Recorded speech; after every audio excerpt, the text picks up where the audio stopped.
Good day once again. In our last class, we discussed the concept of weighted average cost of capital.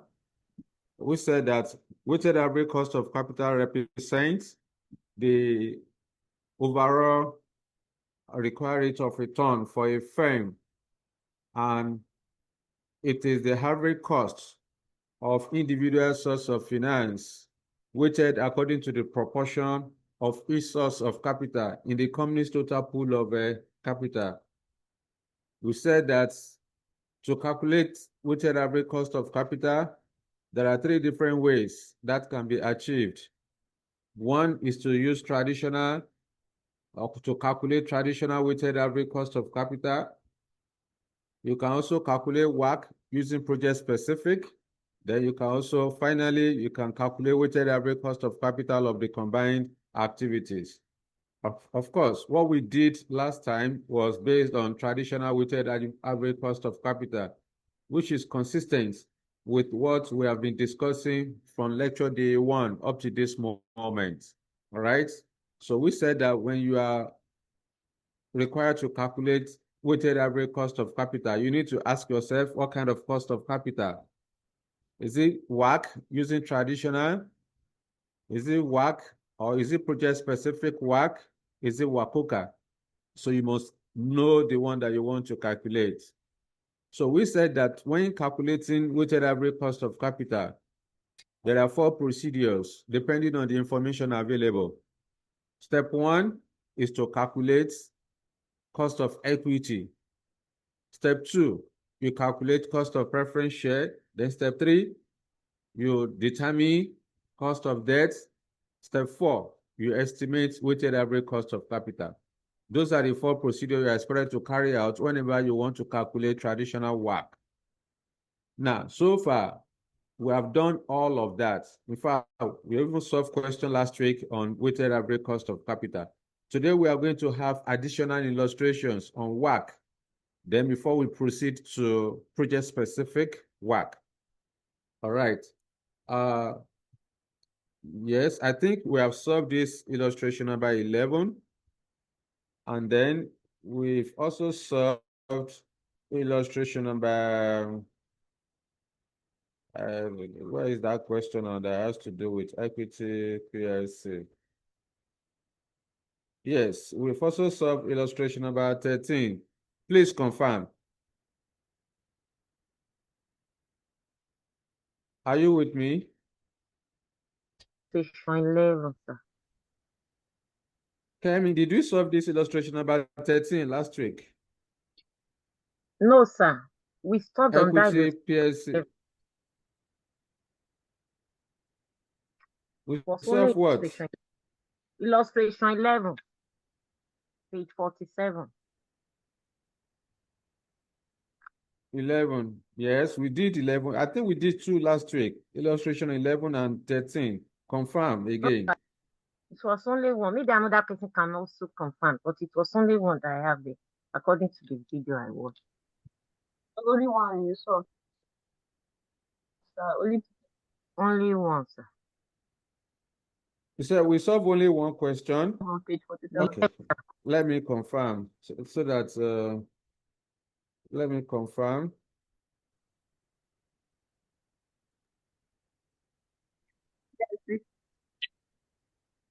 Let me see. Where are we, sir? It says only page 47, number 11. No worries. Let me confirm for my work. My working note will tell me. My working notes, the last working notes I did in class will tell me where. Okay.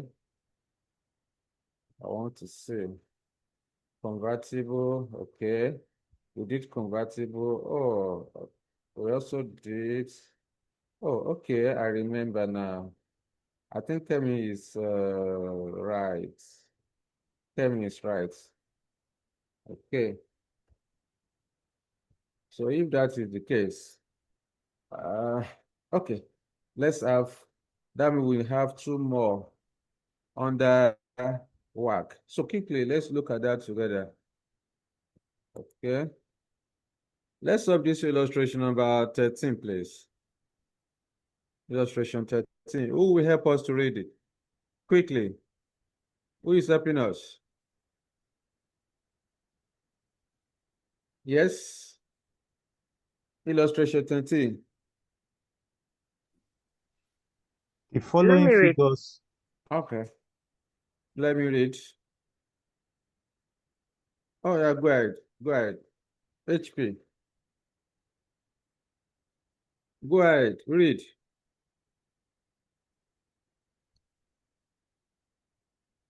All right.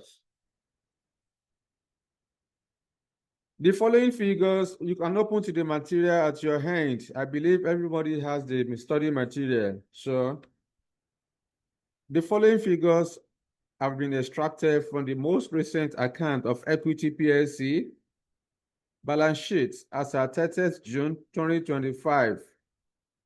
Okay. Ordinary share capital, authorized 4 million shares of ₦1. Summary of profits and dividends. The current, that is 1st July 2025, market value of Equity PLC ordinary shares is ₦3.27 per share, cum div. Okay. An annual dividend of ₦810,000 is due for payment shortly. The debentures are redeemable at par in 10 years' time. Their current market value is ₦77, 10%. Forget about the percentage. Annual interest has just been paid on the debenture.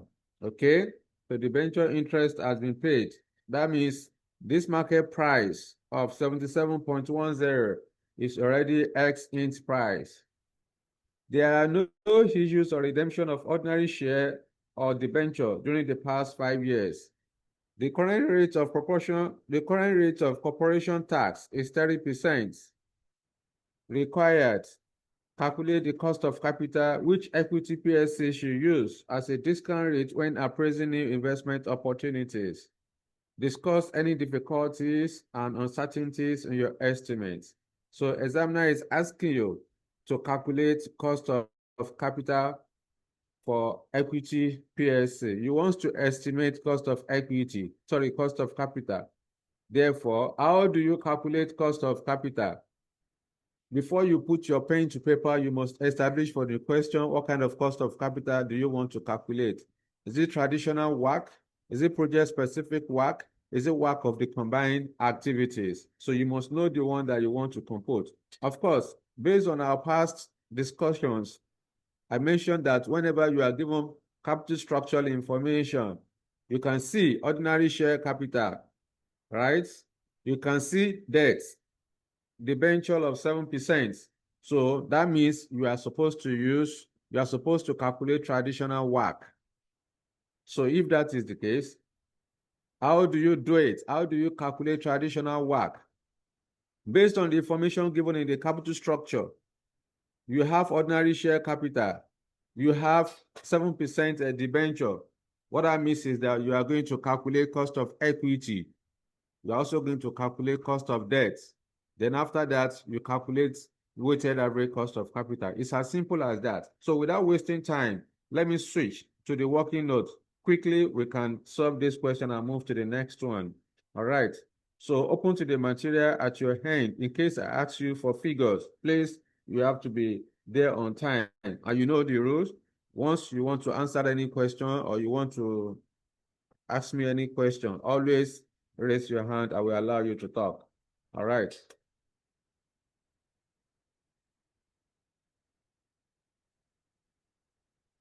Okay.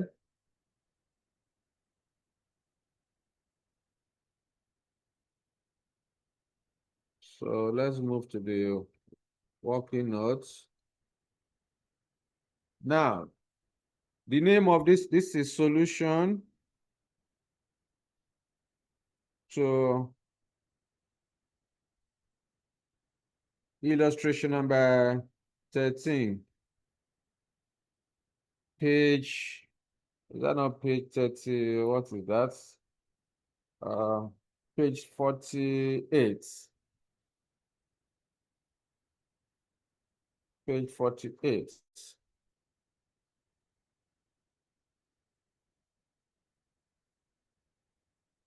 So the name of this company is Equity PLC. All right. Now, we want to calculate traditional WACC. How do you do this? The first thing, there are three procedures you are going to carry out in this question because in the balance sheet, in the capital structure, we don't have preference share. So out of the four steps, you're only going to carry out three since you don't have preference share. So step one is to calculate cost of equity. Calculate cost of equity, denoted as KE. How do you calculate cost of equity? Before you put your pen to paper, pay attention. If you missed the previous classes under cost of equity, this is the time for you to learn it again. So before you put your pen to paper, you must ask yourself what kind of cost of equity, which method are you using to calculate the cost of equity? Are you using dividend valuation model, capital asset pricing model, or you want to use Miller and Modigliani? So the information will be there in the question to know which of the methods you are expected to use.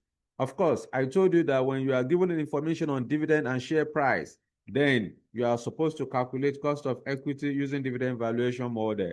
So in this question, you can see information on dividend as well as the share price. That means we are using dividend valuation model. Therefore, I would then come here. Cost of equity will then be equal to, again, before I put down the formula, I need to go back to the question. Is dividend growing or dividend remain constant? According to the question, from 2011 to 2015, you will see that the amount of dividend has increased from 620,000 naira to 810,000 naira in 2015. So that means dividend has grown. So you can see examiner did not ask you to calculate growth rates. So all this thing is implied in the question.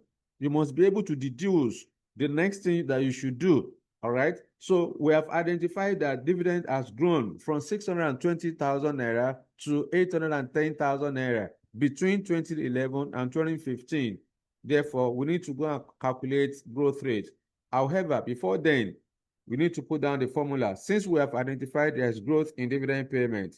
So here will be current dividend multiplied by 1 plus the growth rate, all divided by xdiv,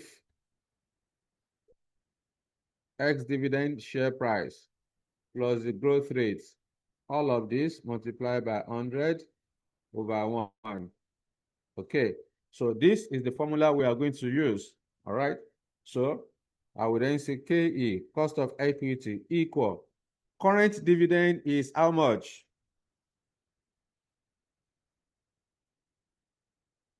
Okay, so that time is, this will be faster. I think I have to pick the number myself. In 2015, the dividend given to you is 810,000 naira. So here will be 810,000. So which means that I want to use total value. I want to use total value to calculate my cost of equity. I can decide to use par value. I can use absolute value. Whichever one I use, I will get the same answer. All right. So multiply by 1 plus growth rate.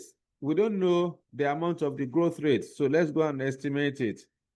So this would be for cost of equity, cost of debt, weighted average cost of capital, then growth rates will come here, workings. Working number 1, let's start with dividend per share. All right, dividend per share. Dividend per share is not given to you in the question, so we need to estimate it. Dividend per share is calculated as total dividend divided by number of ordinary shares. So total dividend in 2015 is 810,000. 810,000 naira. Then number of shares. according to the question, number of shares is 3 million. We have 3 million shares. All right. Yes, 3 million shares of 1 naira. So here will be 3 million shares. So 810 divided by 3,000. So that will give us, let me see my calculator. 810 divided by 3,000. That's 27 kobo. 0.27 or 27 kobo. That's the dividend per share. Yes, DG, talk to me. No, I've already confirmed what I want to confirm, sir. Okay. Now, working number 2, we want to calculate growth rates. Growth rates, G. Then I need to ask myself, how am I going to calculate the growth rates? You recall that I told you that whenever you want to calculate growth rate, there are 2 different methods that you can use. You can use historical pattern of dividend payments or use Gordon growth model.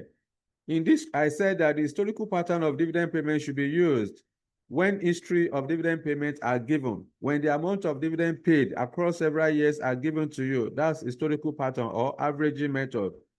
I also said that when you are given earnings or profit after tax, as well as the capital employed, in that case, you are expected to use Gordon growth model to calculate your to calculate your growth rate. So in this question, the amount of dividend paid between 2011 and 2015 are given to you. So in that case, we are supposed to use historical pattern.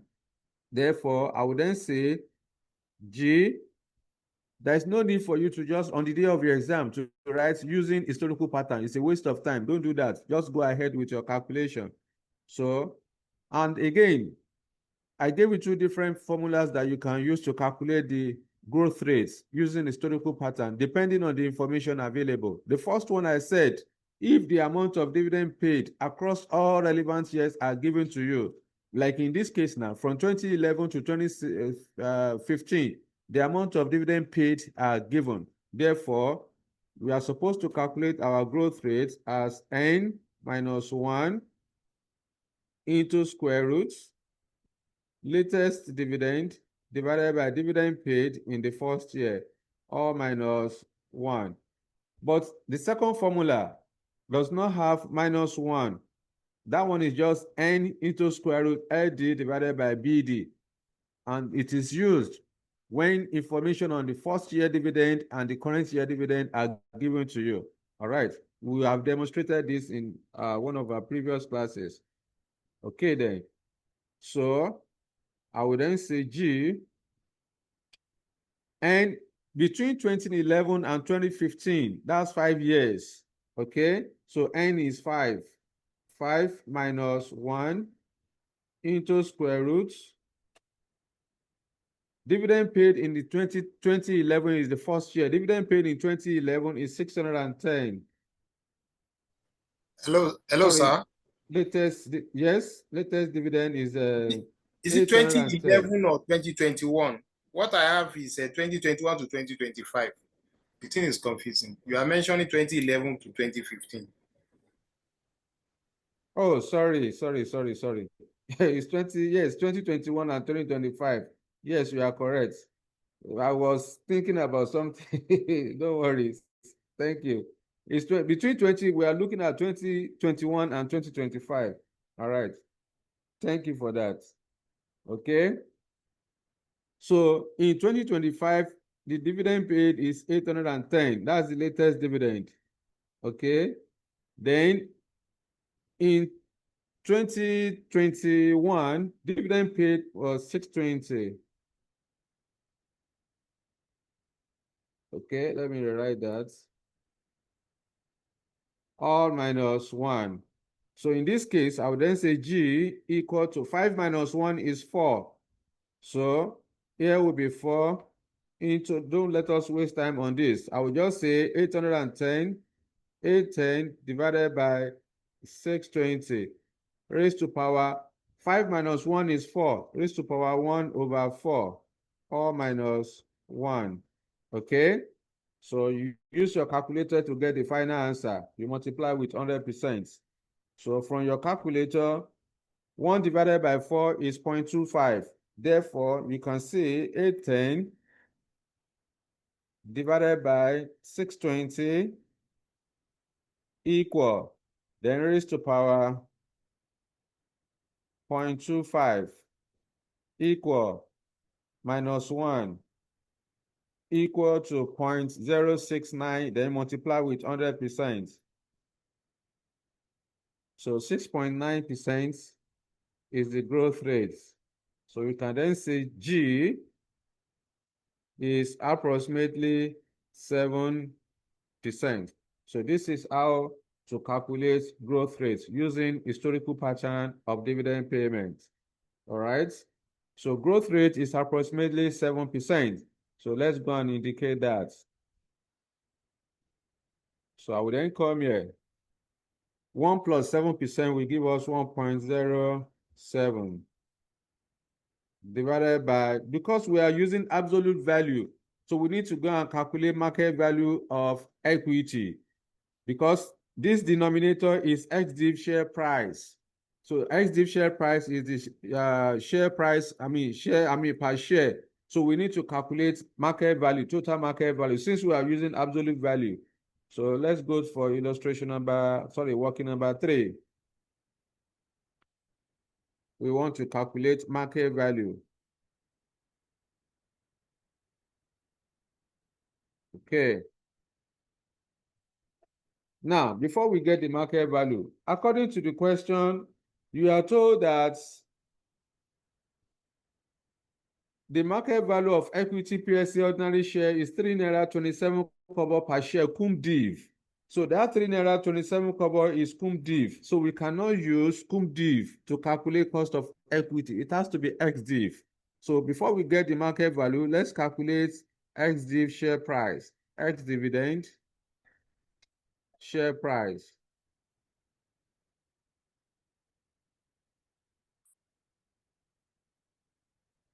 So to get the ex div share price, you pick the cum div share price of 3 naira 27 kobo. Then you less the current dividend. Current dividend we calculated 27 kobo. That's dividend per share. The difference is 3 naira. So this is ex div share price. Okay. So now that we have the ex div share price, we can then proceed to calculate market value of equity. Working number 4. We want to calculate market value.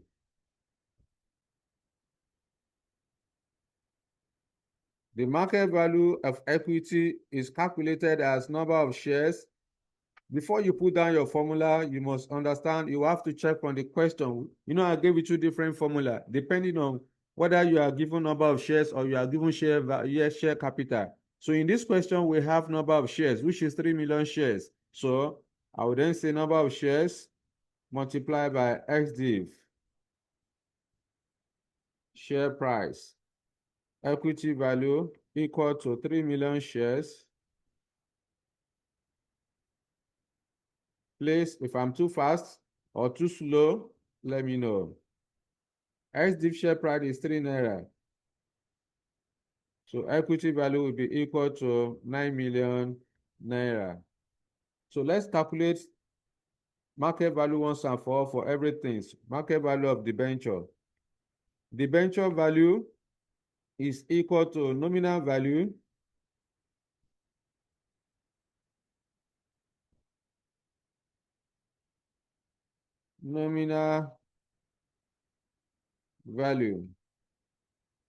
multiplied by X int price,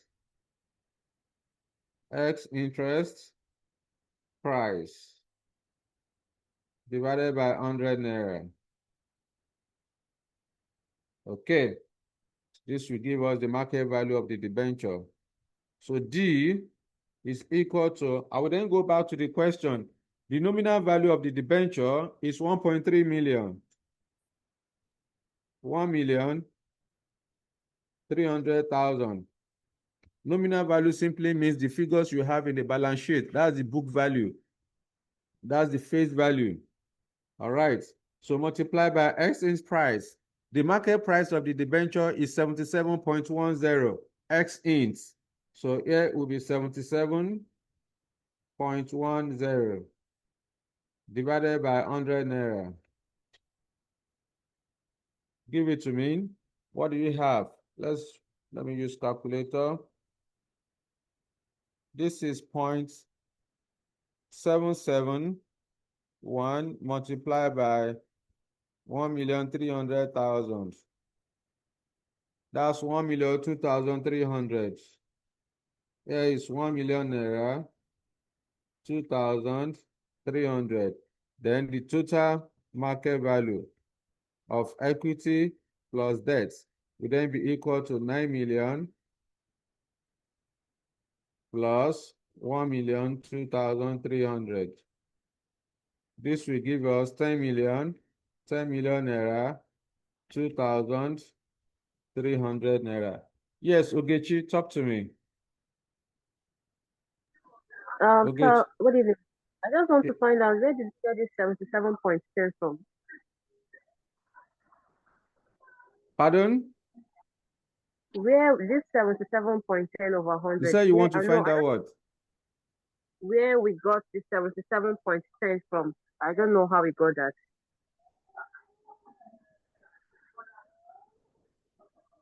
Can you hear me, sir?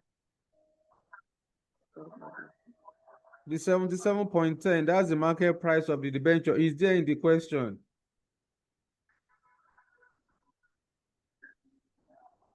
Do you hear that?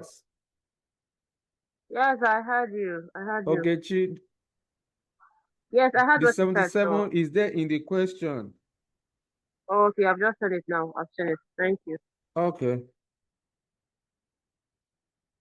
All right. So now that we have computed the market value of equity and debt, including the total market value, so we can proceed with our calculation. All right. So I will then come here. Here is 9 million. Market value of equity is 9 million. Plus the growth rate. Growth rate is 7%, 0.07. Multiplied by 100%. So you then bring out your calculator. 810,000 multiplied by 1.07 equal divided by market value of equity of 9 million equal plus the growth rate of 0.07 equal multiplied by 100% equal to 16.63. So cost of equity is equal to 16.63%. So you leave it at 2 decimal points until you get to the final answer where you are going to round everything. Yes, Rose, Simon, talk to me. Sir, sorry to take you Rose, back. talk to me quickly. Yeah, I want to know how you got that nominal value of the dividend. 1.3. No, 1.3 million. Yes. Is there in the question? When you go to the balance sheet, you see the nominal value there. Where you have the issue share of, where you have the 3 million shares, when you scroll down, you see it there. Immediately after shareholders fund, you have 7% debenture, right? Yes. The figures are quoted in Okay. thousand. The figures are quoted in thousand. Okay, I've seen it. Thank you. So 7% debenture is 1.3 million. Have you seen it, Rose? Yes, sir. All right then. Hello, sir. So alternatively, Hello, if I don't want to use absolute value. Hello, sir. I have a question. All right. So if I don't want to use absolute value, I can question, also sir. use par value. So I have a question, sir. You're welcome. So using par value, I can see cost of equity. Please, I've told you if you want to talk, you raise your hand. Don't interrupt me. I've told you if you want to talk, you raise your hand. Go ahead with your question.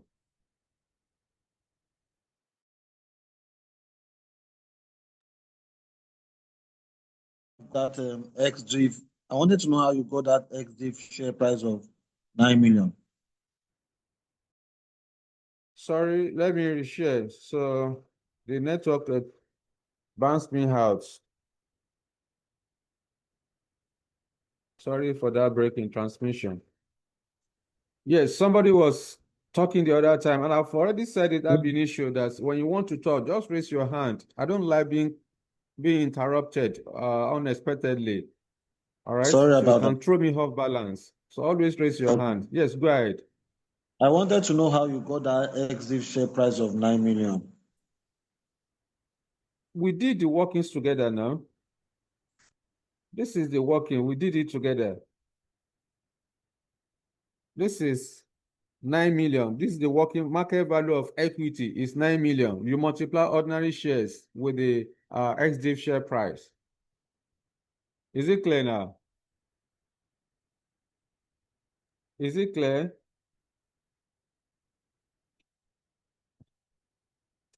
Is it clear? Do you understand how we got the 9 million naira now? Let's move on. Yeah, thank you. Okay. I think it's network. I don't know. Maybe it's my network. It's not. I don't know. If you can hear me, let's just go ahead. Now, alternatively, if I don't want to use absolute value, I can also use par value. So using par value, we are still using the same formula. It's the same formula we are using. So DO is the dividend per share, current dividend per share, which is 0.27 multiplied by growth rate is 7%, so 1.07 divided by XDIV share price. We calculated 3 naira, okay, plus the growth rate of 0.07. All of this multiplied by 100 over 1. So this will give us the same thing as 16.63%. All right. So whichever one that is more convenient for you is what you should use. Okay. So number 2, we want to calculate cost of redeemable debenture. Calculating. Sorry, sir, my hands have been up. I have a question. Cost of redeemable. Cost of redeemable debenture. KD.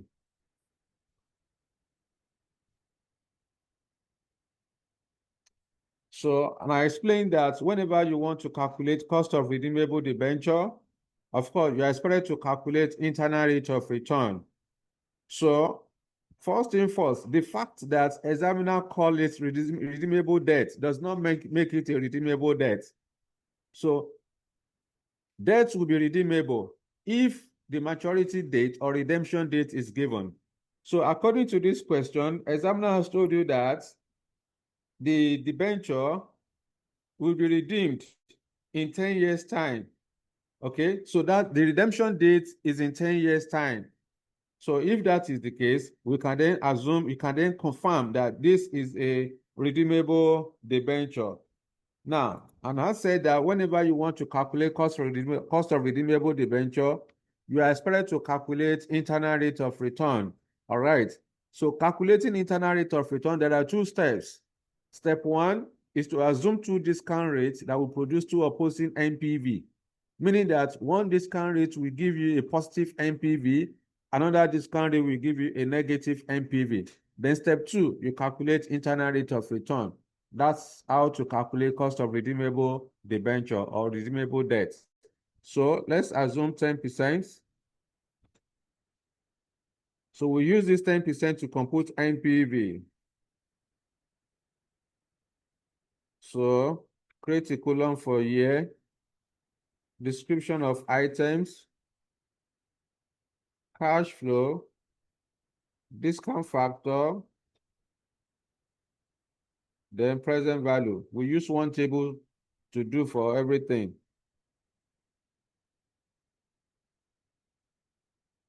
I hope this case will be sufficient for me.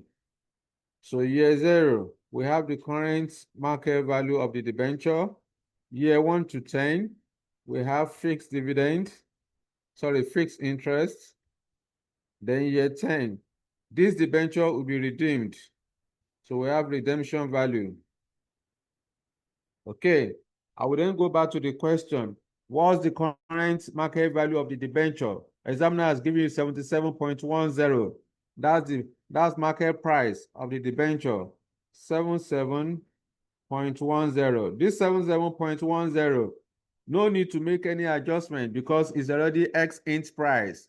Adding being the interest has not been paid, you need to convert this 7710 to X int price, but it's already X int since the interest has been paid.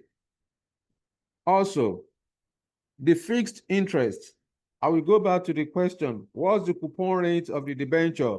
Coupon rate is 7%. So ordinarily, I'm supposed to put here supposed to be 7 because debt is always quoted at 100 naira per unit. I would have just said 7. All right. But because you are given tax in the question, I cannot use 7. I need to go and calculate after tax. Okay, after tax interest. So that will take us to working number 3 or 4. Working number 5.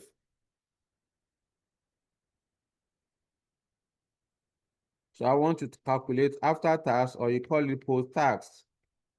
Post-tax interest, which is computed as interest multiplied by 1 minus tax. The interest rate as given is 7%. Just put 7, forget about the percentage. Tax rate is 30%. 1 minus 30%. That's 7 multiplied by 60%. So that will give us 4.9, I think. Let me use calculator to confirm. Yes, 7 multiplied by 0.6. 4.2. Here is 4.2. Okay. So I can then say the fixed interest is 4.2. Then There is redemption supposed to be 4.9. Please 4.9. confirm. Oh, sorry, I did 60% instead of 70%. I wanted to do 70%. I did 60%. Thank you for that.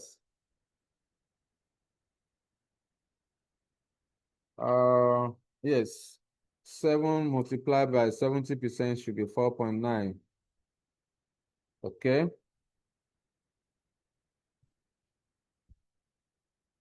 So here is 4.9. Now, redemption value. I need to ask from the question, how are we going to redeem this debenture? Is it at par, at premium, or at a discount? According to the question, you are told that the debenture will be redeemed at par in 10 years' time. At par means at 100 naira per unit. So here will be 100 naira. Yes, Ogechi, you raise hand. Talk to me. Okay, go ahead with your question. You raise hand. Yes, so I'm sorry to take you back. It's about the calculation of growth rate. So I don't even want to do it now, or we come back with it after this debenture. What about it? We got 7%, but I am not able to get 7%. I said maybe I did not do the calculation very well. Open brackets 810 divided by 620 raised to power of 4 minus 1 times 100. It's not raised to power of 4. It's not, raised to power 1 over 4. Yeah, but even at that, I still did not Raised get to it. power 1 over 4 is 0.25. Okay, I'll do that again. Do Please, it I again, you myself, will I get didn't it. get it like that. Too. Me also. So you people were waiting for. What is it that you don't get? Talk to me. What's it that you don't get? The The growth rate, calculation, I when we told press you calculator. from your Yes. calculator, you are going to look at 810 divided Yeah. by 620 into brackets power of 1/4. So you are going to start from 1/4. 1/4 is 0.25, isn't it? So from your calculator, 810 divided by 620 equal raised to power 0.25 equal -1. So you are going to multiply everything by 100%, you get 6.9, approximately 7%. Do it again, you will get it. Raised to power. When you listen to the video, you will get the final answer. It's very straightforward. So we're assuming 10%. Discount factor for year 0 at 10% is 1. 1 multiplied by 77 will give us 77.1. Now, fixed interest. The fixed interest is constant at 4.9 from year 1 to year 10. Therefore, we are supposed to calculate annuity factor. Annuity factor for year 1 to 10 at 10%. Let me show you. Have you been able to get the growth rates now? Okay. Yes, I did. I did now. I got 6.9. Thank you very much. Okay. What about others? Annuity factor, AF.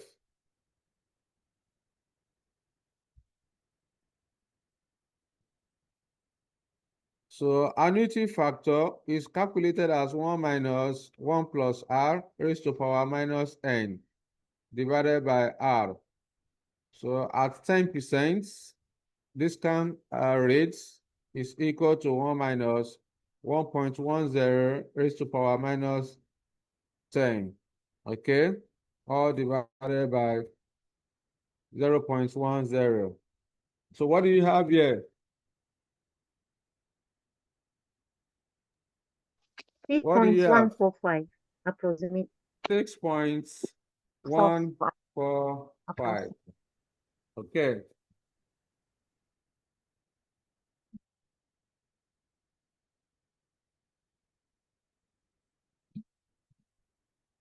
So that's that. Now that you know, we have calculated our annuity factor. I will then go and post. Here is 6.145. All right. So I need discount factor for year 10 at 10%. Discount factor for year 10 at 10%. That will be 1.1 raised to power 10 minus equal 0.386. This is 0.386. So let's get the present value. 4.9 multiplied by 6.145. Sorry. 6.145. I have 30,000.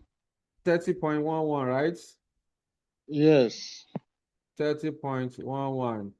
Then 100 multiplied by 30.386. This will give us 38.60.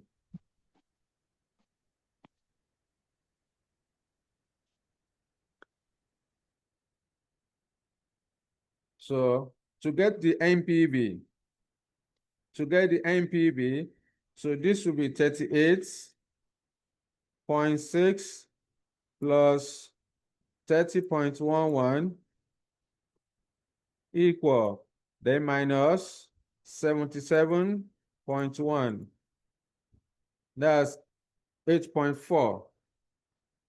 8.4 minus 8.4 or minus 8.39.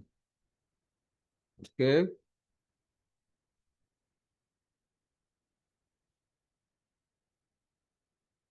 All right. So we assume 10%. We had a negative NPV of 8.39. So we need to assume a lower discount rate that will produce a positive NPV. So let's assume 5%.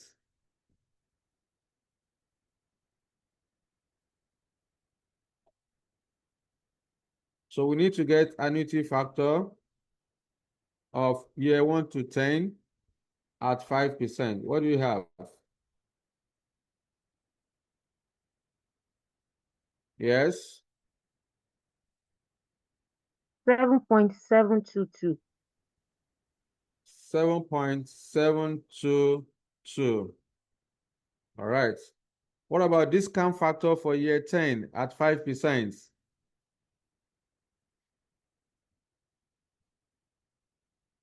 Yes. Discount factor for year 10 at 5%. 0.614. 0.614. 614. 0.614 multiplied by 100 will give us 61.4. Okay. Then the present value of 4.9 multiplied by 7.722, that will give us 37.84. 37.84. So 37.84, 37.84 plus 61.4 equal, then minus 77.1 equal 22.14 positive 22.14. So we assume 5%, we got positive NPV. We also assume 10%, we got a negative NPV. The next thing we need to do is to now calculate the cost of redeemable debenture. So KD, of course, which is the same thing as internal rate of return, is lower discount rate plus the NPV of the lower discount rate divided by NPV of the lower plus the NPV of the higher discount rate, all multiplied by higher discount rate minus lower discount rate. So KD, cost of debt, is equal to 5% is lower, 5 plus NPV of the 5, 22.14 divided by 22.14 plus NPV of the higher, 8.39 multiplied by higher discount rate of 10 minus lower discount rate of 5. Final answer, give it to me. What is the final answer? 22.14 plus 8.39 6.63. equal to 30.53. So 22.14 divided by 30.53 equal, multiplied by difference between 10 and 5, which is 5, equal, then plus 5, equal 8.63. Here is 8.63%. So the cost of redeemable debenture is 8.63%. Please, if you have any question, always raise your hand and let me know on time so that I can verify for you. All right. So after this, now we have calculated cost of equity to be 16.63. We've also calculated cost of redeemable debenture to be 8.63. Finally, we need to calculate WACC. So number 3, step 3, calculating weighted average cost of capital, denoted as KW. Okay, so WACC, because we have only equity and debt, so our formula will then be equity value divided by total value multiplied by cost of equity plus debt value divided by total value multiplied by after-tax cost of debt. 1 minus tax. Okay. Therefore, WACC will then be equal to equity value. We have done the working to be 9 million naira. We calculated 9 million naira as market value of equity. The market value, the total market value, we calculated 10,02,300 naira. Look at. That's working number. This is the equity value. We got 9 million. The market value of the debenture, we got 1,02,300. Total market value is 10,02,300. All right. So multiply by cost of equity, we got 16.63%. Keep it on the left. Plus market value of the debenture is 1,02,300 naira. Divided by total market value of 10,02,300. Okay. Then multiply by after-tax cost of debt that we calculated. That's cost of a debenture, 8.63%. Please, there is no need for you to put 1 minus tax again. You don't need to adjust for tax. You've already adjusted for tax. You know, when you are calculating cost of debt, let me show you again. We calculated cost of debt to be 8.63. Before you arrive at that, you've already adjusted for tax. Look at the interest rate given to us is 7%. Instead of you to use 7, we use 4.9. Why? Because we've already adjusted for post-tax interest. Look at working number 5 is our post-tax interest. So there's no need, you already have 1 minus tax here. So no need to go and put 1 minus tax in your formula again. Once you do that, that means you are double dipping. You are treating interest twice. So just ignore it. You can only put this 1 minus t if you have not adjusted for tax. But since we have adjusted, you are going to ignore that. So WACC will then be equal to, from the left, bring out your calculator. This is 9 million naira. 9 million divided by 10 million. 2,300. That's the main one. 2,300. Okay. Equal. Then multiply by 16.63. Forget about the percentage. Just say it's 16.63. So this will give us 14.96. Here is 14.96%. That's from the left. Let's go to the right. From the right, 1,02,300 naira divided by total value of 10,02,300 equal, multiply by 8.63 equal, that's 0.86. Here is 0.86%. Therefore, our WACC will then be equal to, add the two together.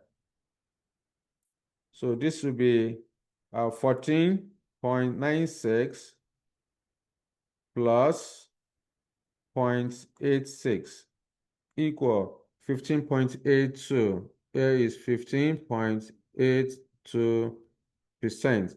So approximately WACC is equal to approximately 16%. So using the, you can see examiner did not ask you to use market value. It's implied in the question. When I was explaining to you last week, when you are calculating your WACC, you are expected to use market value of the various sources of finance to do the weighting. You don't use book value. You only use book value if examiner asks you to use it. Other than that, it has to be market value. So this is how to calculate weighted average cost of capital. All right, traditional weighted average cost of capital. If I don't want to use the formula, I can as well use tabular method. I will get the same answer. If I want to use tabular method, I'll create a column for the type of the security.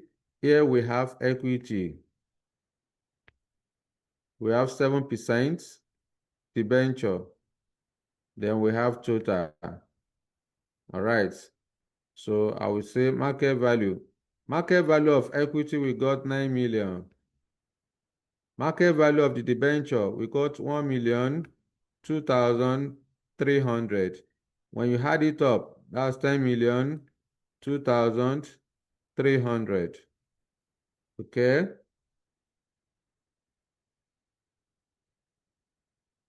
Then also, you have the proportion, or you call it cost of capital of individual source of finance. Here is ash total. Okay. We calculated cost of equity to be 16.63. So here will be 0.1663.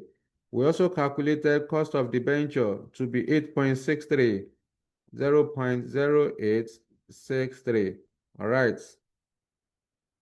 So if that is the case, we multiply to get the ash total. Let me rewrite this.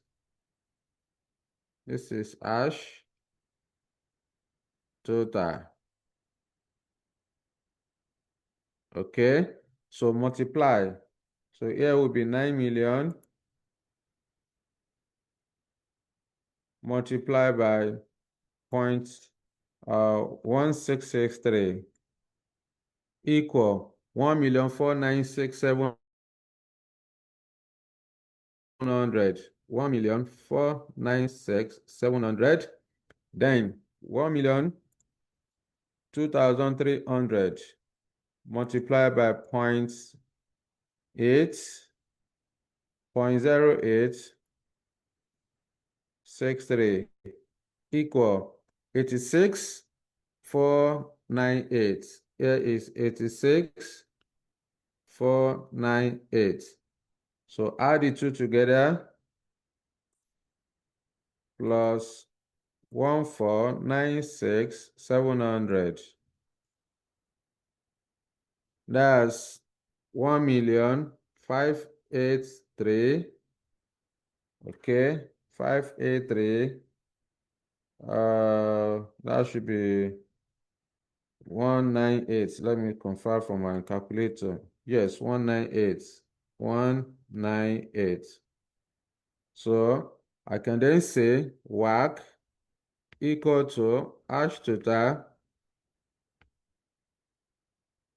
divided by total market value multiplied by 100 over 1. So here will be 1,583,198 divided by 10,02,300 multiplied by 100 over 1. So this will give us, we should have the same answer. So divided by 10,02,300 equal, then multiply by 100 equal 15.83. Here I have 15.83. Okay, 15.83%. So approximately that's 16%. All right. So whether you use the tabular method or you use the formula, you are expected to get the same answer. All right. So that's that. Let me know if you have any question for me before we move to another illustration. Okay. So let's have another illustration. Semiat, talk to me. Yes, sir. Good evening, sir. Please, I'm trying to get where you get dividend for the cost of equity. So I've checked the question. I can't find that 0.27. We did the workings. That's the first working that we did. Look at dividend per Okay. share. Okay. Dividend per 317. share is total dividend divided by number of shares. All right, thank you. Yeah, you're welcome. Yes, Kemi, talk to me. Please, this thing is, and my concern is how to quickly deduce under exam tension, whether to use par value or absolute value. It's I not don't on know. that. You are the one that will, like I said, you are the one that will determine that. Abinish, before you go to the exam hall, you would have you would have been practicing it. So you should know the one that is more convenient for you.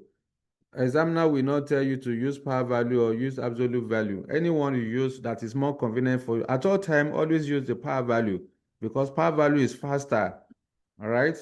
It is faster. But if examiner wants you to, ask you to use absolute value, so be it. But I've never seen any question whereby examiner will tell you to use absolute value to calculate your cost of equity. No. Thank you, sir. You're welcome.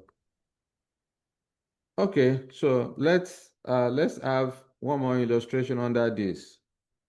I should be able to introduce you at least to the concept of project specific today. So let's have one more. Stop sharing this. Let me share the material. Okay. Let me see which illustration.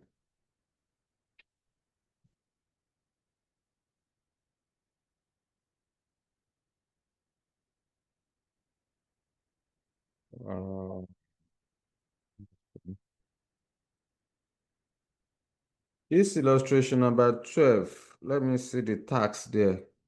The tax given to you, company tax rate is 40%. No, let's solve a more technical question. This same question, but I've adjusted the numbers to make it more difficult. Let me stop sharing this and see. Okay. Let me share. There's a particular, I want to show you, I want to demonstrate for you how you are going to calculate value of, how you are going to calculate present value whereby tax is paid 1 year in arrears. Okay. If tax is paid in arrears, how do you calculate the present value? So that's the essence of this particular question I want to show you. All right. On your own, you can go ahead and solve that one on what's the name of the company, Seth? Get out. What's the name of the company? Yes, management of Abakaliki. So you can go and solve it on your own. All right, but let's solve a more technical one.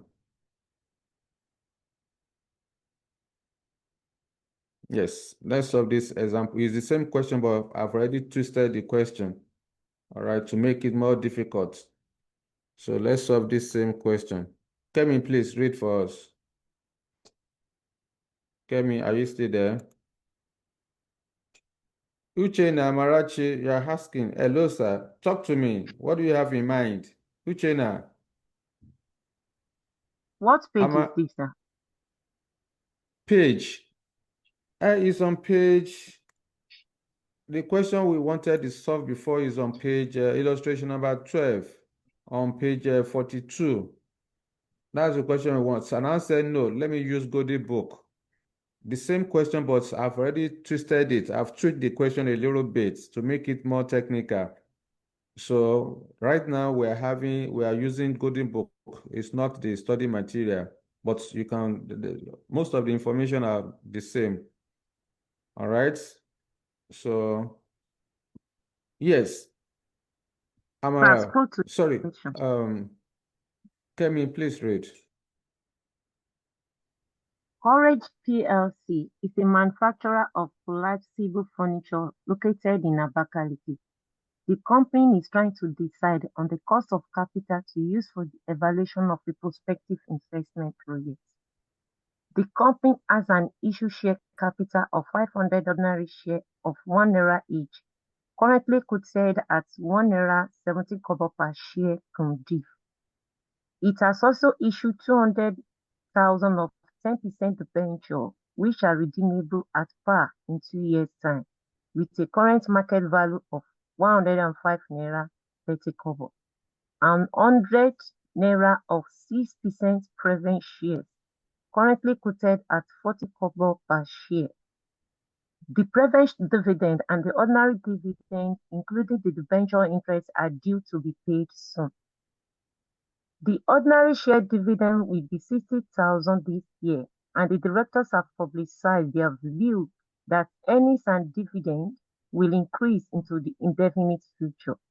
The company's current earnings are 500,000, while the capital employed is 5 million naira. The fixed assets and working capital of the company are financed as follows. Ordinary share of 1 naira each, 500,000, has been computed in the table. The company tax rate is 40% payable 1 year in arrears. Required. Advise the management of Courage PLC on the appropriate cost of capital to use for its investment. Thank you very much, Kemi. That is the question. So you can see this particular question is slightly different from what you have in your material. All right.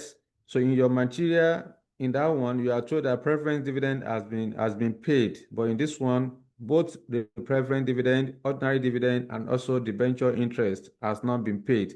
So that's the difference. Also, in the question you have with you, tax is paid in the current. Examiner just give a tax rate of 40%. You are not told whether it is the current year or in arrears.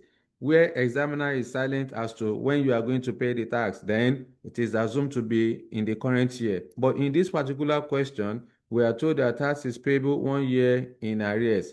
So that is the few difference that are in the two different illustrations. All right. So if that is the case, now you can see from the capital structure, we have ordinary share capital, we have preference share capital, we also have a debenture. So which means that we need to calculate cost of equity, cost of preference share, and then cost of debt. To get the cost of equity, of course, we are using dividend valuation model. Why? Because we are given information on dividend as well as the share price. Okay, so you are given dividend. Examiner has told you that dividend is 60,000 naira. Ordinary dividend, ordinary share dividend will be 60,000 naira this year, and also the market price per share, the Kumit price is 1 naira 17 kobo. All right, so we are supposed to use dividend valuation model to calculate cost of equity. So without wasting more time, let me switch to the working note, or let me even use this material. Let me use the solution here to explain it. Now, so the first thing that we are going to do, of course, when you look at, if I want to use par value to calculate my cost of equity. Now, because the dividend given to me of 60,000 naira, that's the total dividend. So the first working I will do is to go and calculate dividend per share. Dividend per share is the total dividend of 60,000 divided by number of shares. Number of ordinary shares is 500,000. Okay, because of course we are given share capital. Share capital is 500,000 naira. The nominal value of ordinary share is 1 naira. So 500,000 divided by 1 naira will give us 500,000 shares.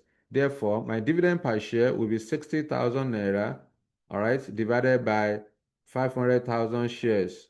So whatever I have, in fact, let me just, 12 kobo. without wasting time, so that we can. Pardon, you say it's what? 12 kobo. 0.12. 12 kobo. 0.12. Okay. So, oh, that's 12 kobo. So let's use the solution here. Go to our workings first. So the first working is dividend per share, like I said. So this is the formula for dividend per share. 60,000 is the total dividend divided by number of shares. Number of shares, 500,000 shares. All right. How do you arrive at 500,000 shares? You are not given number of shares. So to get the number of shares is the share capital. Okay, share capital divided by nominal value, nominal price, or nominal value. So here will be 500,000 naira divided by 1 naira. 1 naira is the nominal price. So that will give us 500,000 shares. Okay, so 60 divided by 500,000 will give us 12 kobo. So that's the dividend per share. Now, working number 2. According to the question, the share price given to you, 1 naira 17 kobo. That 1 naira 17 kobo is a cum div share price. Why? Because you are told in the question that dividend has not been paid. Let me go back to the question so that according to the question, you are told that it's even there.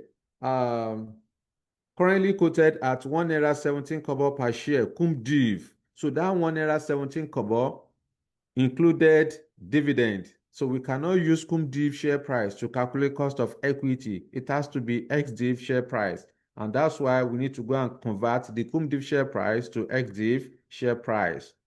So this is the ex div share price formula. All right. So ex-div share price is cum div share price minus the current dividend. The cum div share price is 1 naira 17 kobo. The current dividend per share is 12 kobo. So difference between the two is 1 naira 5 kobo. Now, we need to go back to the question to confirm whether dividend will remain constant or dividend will grow.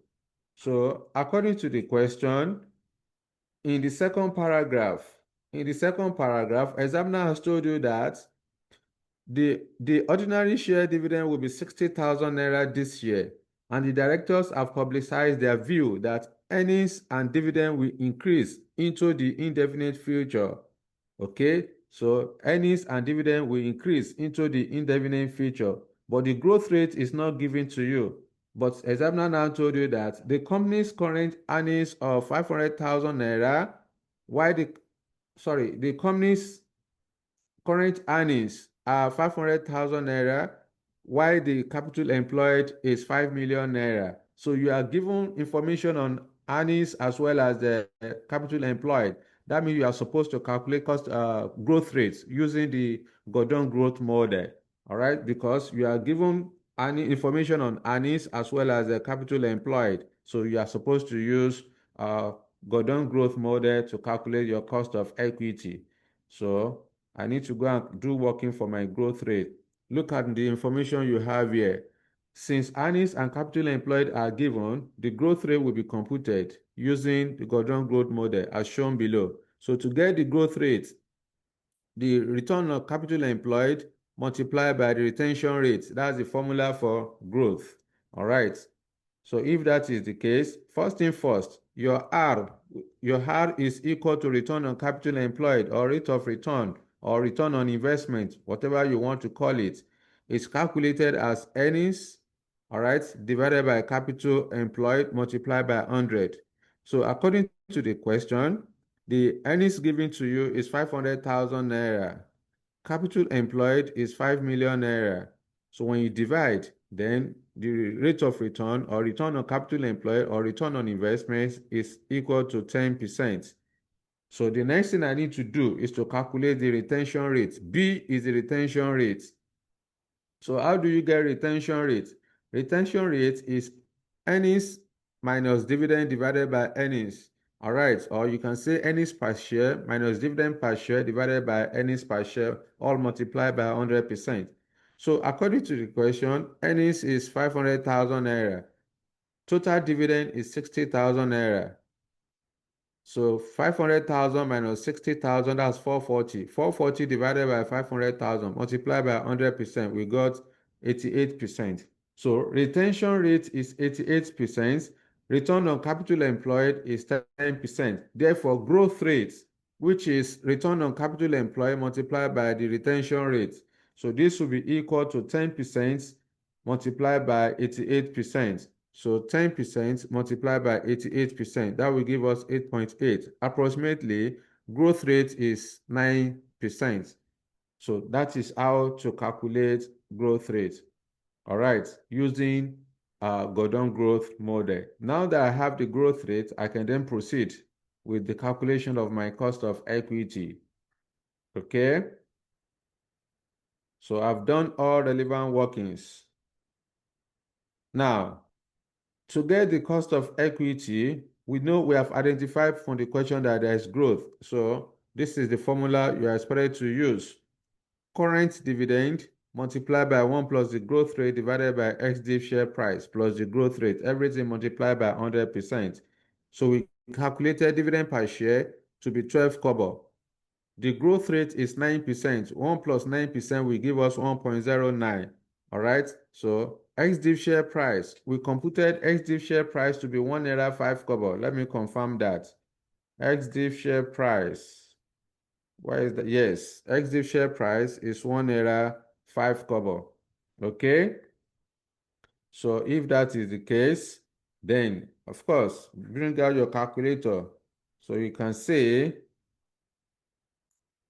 0.12 multiplied by 1.09, okay, equal, then divided by 1.05, equal, plus the growth rate of 9%, 0.09, equal, then multiply by 100%, equal, that's 21.45.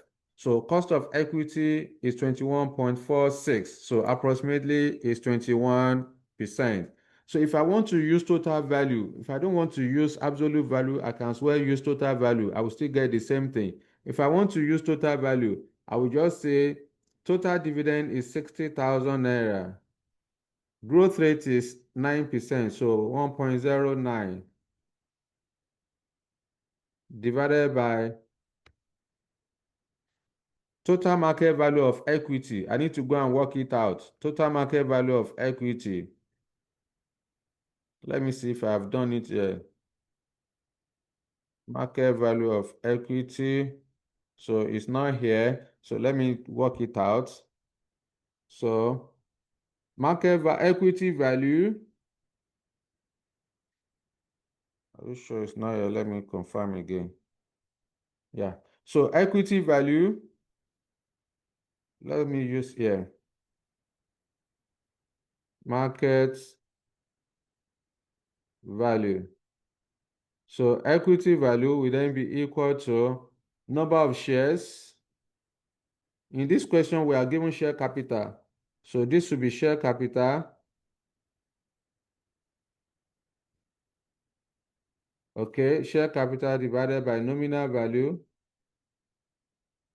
nominal price, multiplied by XDIV, share price. Okay, multiplied by XDIV share price. So equity value will then be equal to share capital. Share capital is 500,000 naira.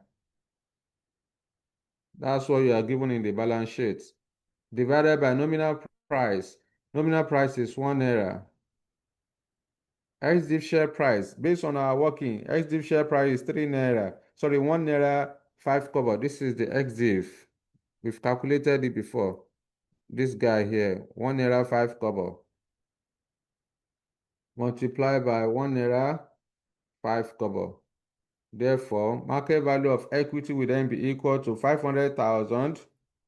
Here will be 500,000 shares multiplied by 1.05. So that will give us 525,000 naira. 525,000 naira. Okay.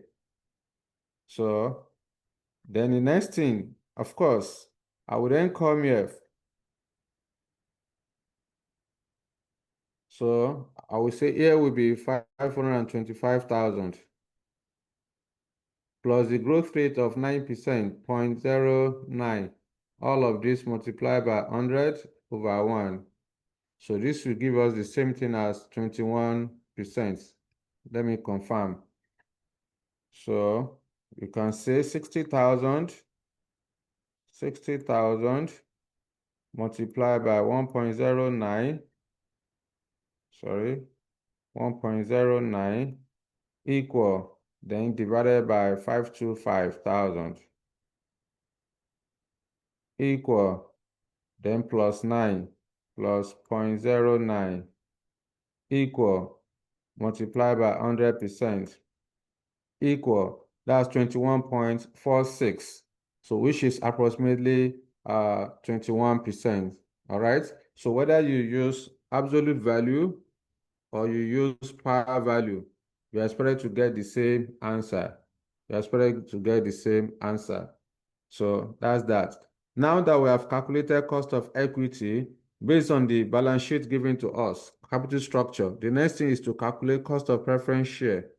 So how do I calculate cost of preference share? First thing first, you must identify from the question what kind of preference share. Is it redeemable preference share or irredeemable preference share? So examiner will surely tell you. So I will then go back to the body of the question. You are told that and 100,000 of 6% preference shares currently quoted at 40 kobo per share. The preference dividend and the ordinary dividend. So you are given preference share of 6%. Examiner did not give you the redemption date for the preference share. So in that case, it is assumed to be an irredeemable preference share. Remember, I told you that preference share will be redeemable only if the maturity date or redemption date is given to you. In this question, you are not given the redemption date for the preference share. Therefore, it is assumed to be irredeemable preference share. And you know that the cost of irredeemable preference share is the ratio of fixed dividend to ex-div share price multiplied by 100%. Therefore, I will go back to the question. What's the preference dividend? Preference dividend is 6%, 6% preference dividend. So the dividend that the preference shareholders will earn, the nominal rate is 6%. Remember, I told you that to get the fixed dividend for preference share is the nominal rate multiplied by nominal value. Nominal value of preference share is always 1 naira. In fact, it's even there in the question, it's 1 naira. Therefore, 6% of 1 naira will give us a 6 kobo, 0.06. All right. So that's what you are seeing here, 6 kobo. This is the 6 kobo. Then I will go back to the question, ex-div share price. I need to calculate ex-div share price for the preference share. Okay. So the market price of the preference share we are told is 40 kobo. It's currently quoted at 40 kobo per share. So that 40 kobo included dividend of 6% of 6 kobo. So it included dividend of 6 kobo because we are told that preference dividend and ordinary dividend, including the debenture interest, are due to be paid. That means preference dividend has not been paid. If the preference dividend has not been paid, the market price of 40 kobo cannot be used because that 40 kobo includes dividend. That is cum div share price. So I need to convert it to ex div share price. How do I do that? The current dividend, the cum div share price of 40 kobo minus the dividend of 6 kobo, that will give us 34 kobo. So let's go and do working for ex div share price for the preference share. Okay. Yes, this is it here. That's the working there. ex-div share price. So 40 kobo, that 40 kobo included dividend of 6 kobo. So you need to less the dividend. This dividend per share, 6 kobo. So we have 34 kobo. 34 kobo is the ex-div share price. And then that's what you are seeing here under cost of preference share. Yeah, that's the 34 here. 6 kobo divided by 34 kobo multiplied by 100. So approximately is 18%. The cost of irredeemable preference share is approximately 18%. So I will go back again to the capital structure. The next item I have there is debenture. So debenture, nominal value of the debenture is 200,000. So I will go to the body of the question where I'm given information on debenture. All right. So you are told that it has also issued 200,000 of 10% debenture. That 10% is the interest rate that the debenture holders will earn. which are redeemable at par in 2 years' time. So because I'm given redemption date to be 2 years' time, that means it is confirmed to be redeemable debenture. So, but the current market value of the debenture is 105 naira 30 kobo. All right. So, but you're also told that debenture interest has not been paid. It's due to be paid. That means it has not been paid. So I cannot use that 105.3. So I have to convert it to X int price. So first thing first, I need to go and do my calculation for X int price. Okay, so I want to calculate X int price. This is it here. To get the X int price is the cum int price minus the interest. The cum int price is 105.3. That price included interest because the debenture interest has not been paid. So the interest rate is 10%. So of course, 105.3 minus 10, that will give us 95.3. So X int price is 95.3. So at this point, I can then proceed to calculate my cost of redeemable debenture. But before that, the interest rate as given to us is 10%. We're also given tax rate to be 40% in the question. Therefore, you cannot use 10 as your fixed interest. It has to be after-tax interest. So I need to go and do working for my after-tax interest. So to get the after-tax interest is interest multiplied by 1 minus tax. Interest is 10%, which is 10 naira, because 10% of 100 naira per unit will give us 10 naira. Then tax rate is 40% according to the question. 1 minus 40% will give us 60%. 60% of 10 naira will give us 6 naira. So after tax interest is 6 naira. So now that I've made all relevant adjustments, I need to go and calculate the cost of redeemable debenture. Okay. Now, this is the cost of redeemable debenture. So we assume 10%. We are going to use that 10% to compute NPV. So in year 0, the current market value, X int price, all right, we have calculated X int price to be 95.3. That's the working that we did. That's working number 6. That's working number 6, X int price. Okay, so this, sorry, working number 5. That's the X int price, 95.3. Okay, that's the 95.3 you are seeing there. That's what you have here. Then the fixed interest, we've adjusted for tax, so that's 6. Then I will go back to the question, how is this debenture going to be redeemed? Is it at par, at premium, or at a discount? Examiner has told you that to be redeemed at par in 10 years' time. Okay, let me see it again. The debenture which are redeemable at par, in 2 years' time. So 2 years' time is the redemption date. So at par means at 100 naira per unit. So that's why you are seeing 100. You can see examiner did not give you 100 naira, but it is implied in the question. So that is that. The next thing I need to do is to determine discount factor at 10% for year 0 is 1. Now, pay attention here. Pay attention here.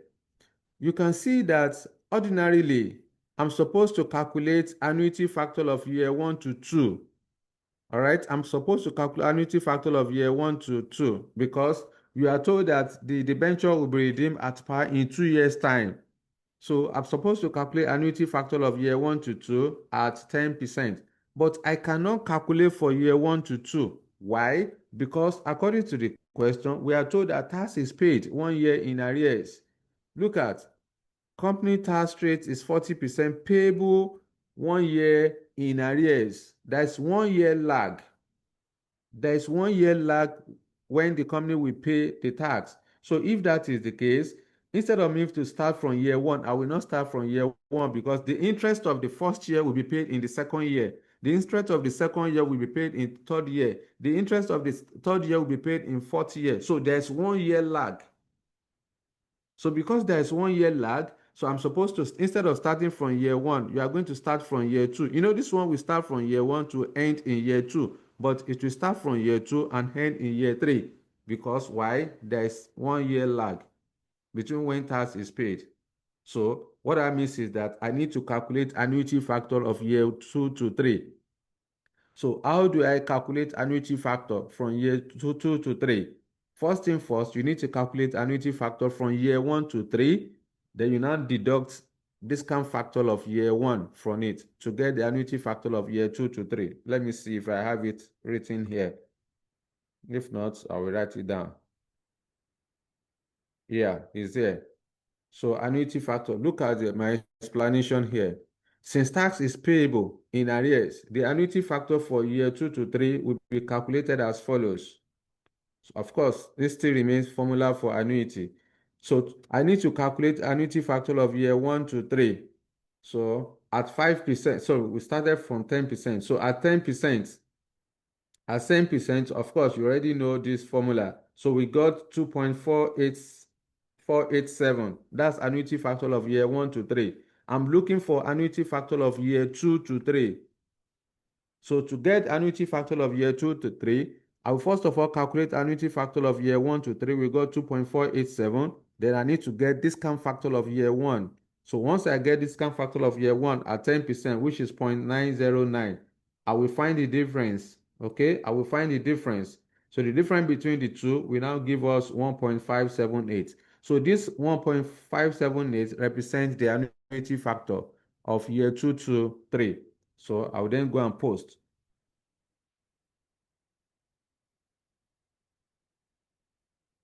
Is it today? Yes. So this is it, 1.578.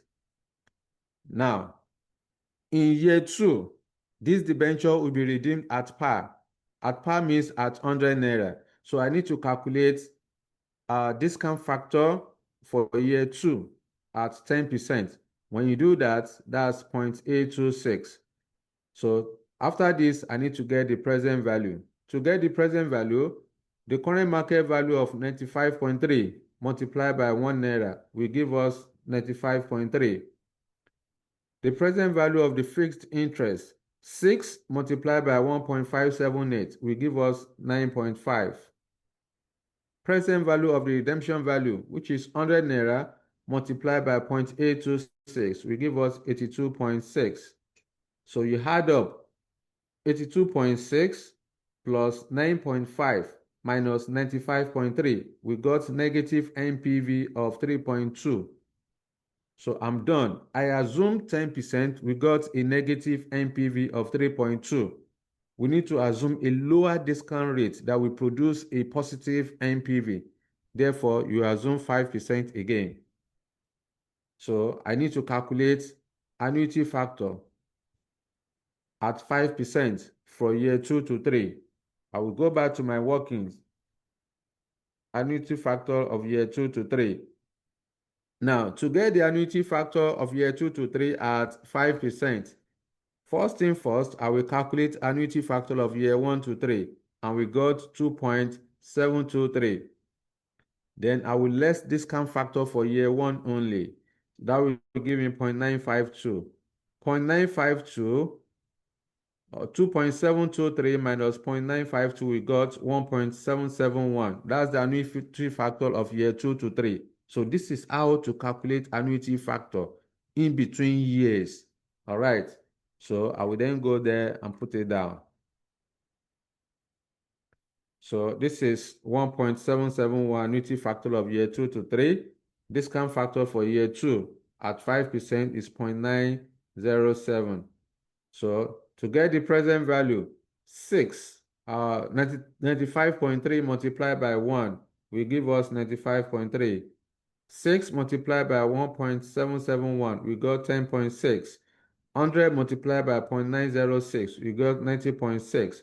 So 90.6 plus 10.6, then minus 95.3, we got 6. 6 is the NPV. So we assume 10%. We got a negative NPV of 3.2. We reduced to 5%. We got a positive NPV of 6. Now that we have two opposing NPV, the next thing we need to do is to then calculate the cost of redeemable debenture. So to get the cost of redeemable debenture, of course, you are supposed to use internal rate of return, just like we have done previously. All right. So we assume 5 and 10%. 5% is lower. Lower discount rate is 5%. All right. NPV of the 5%, we got 6. That's the 6 there. Then NPV of the higher discount rate, we got 3.2. So 6 divided by 9.2, then multiply by difference between 10 and 5. So plus 5. That's what gave us 8.26. So when you approximate it, that's 8%. That's how we got the cost of redeemable debenture. So far, we have calculated cost of equity to be approximately 21%, right? Cost of preference share to be approximately 18%, then cost of redeemable debenture to be approximately 8%. So we then proceed. Final step, which is step 4, is to calculate the market value. Okay, I've even calculated this before. I was looking for it. So that's what I have to work it out somewhere. I think I should. Yes, no, not this one. Yes, this one, 525. I was so surprised that how is it possible that I would not calculate market value in this material? So that's the market value I've calculated here already. Market value of equity, that's 525. Market value of preference share. So I will show you more when we get there. But first thing first, let's go ahead. Now we want to calculate. The next thing we want to do is to calculate cost of weighted average cost of capital. Before I calculate weighted average cost of capital, because I'm going to need market value to do the weighting. So that's why I have to do this. Market value of equity, market value of debt, preference share, the market value of the debenture. So you know the formula already for market value of equity, which is number of shares multiplied by XDIV share price. We got 525,000. Again, market value of the preference share is the same formula, number of shares multiplied by XDIV share price. The XDIV share price for the preference share is 34 kobo. Remember, we did the adjustment too. Preference share, this is the 34 kobo you are having here. All right, 0.34. So that's the 0.34 here. Multiplied by 100,000 shares, we got 34,000 naira. Then market value of the debenture. You know, market value of debenture, which is D, is calculated as nominal value multiplied by X int price divided by 100 naira. Okay, so that's what you are seeing there. The nominal value is 200,000. When you look at the capital structure given to us, nominal value is 200,000. That's the 200,000 here, nominal value. Okay, so multiply by X int price. We have calculated X int price to be 95.3. I think that's working about 5 or thereabouts. Yes, this is our X int price. Here, 95.3. So 95.3 divided by 100 multiplied by 200,000 naira. So that's what produced the market value of 190,600. So when you add the three of them together, we got 749,600,000. That's total market value. So now that I've calculated the market value, I can then proceed to calculate the weighted average cost of capital. So because you have the three of them, equity, preferential, and debt, so we are going to use the extended formula, the big for nothing formula. All right. So E is the equity value, P is the present market value of the preference share, then D is the debt value. So we have calculated equity value to be 525,000.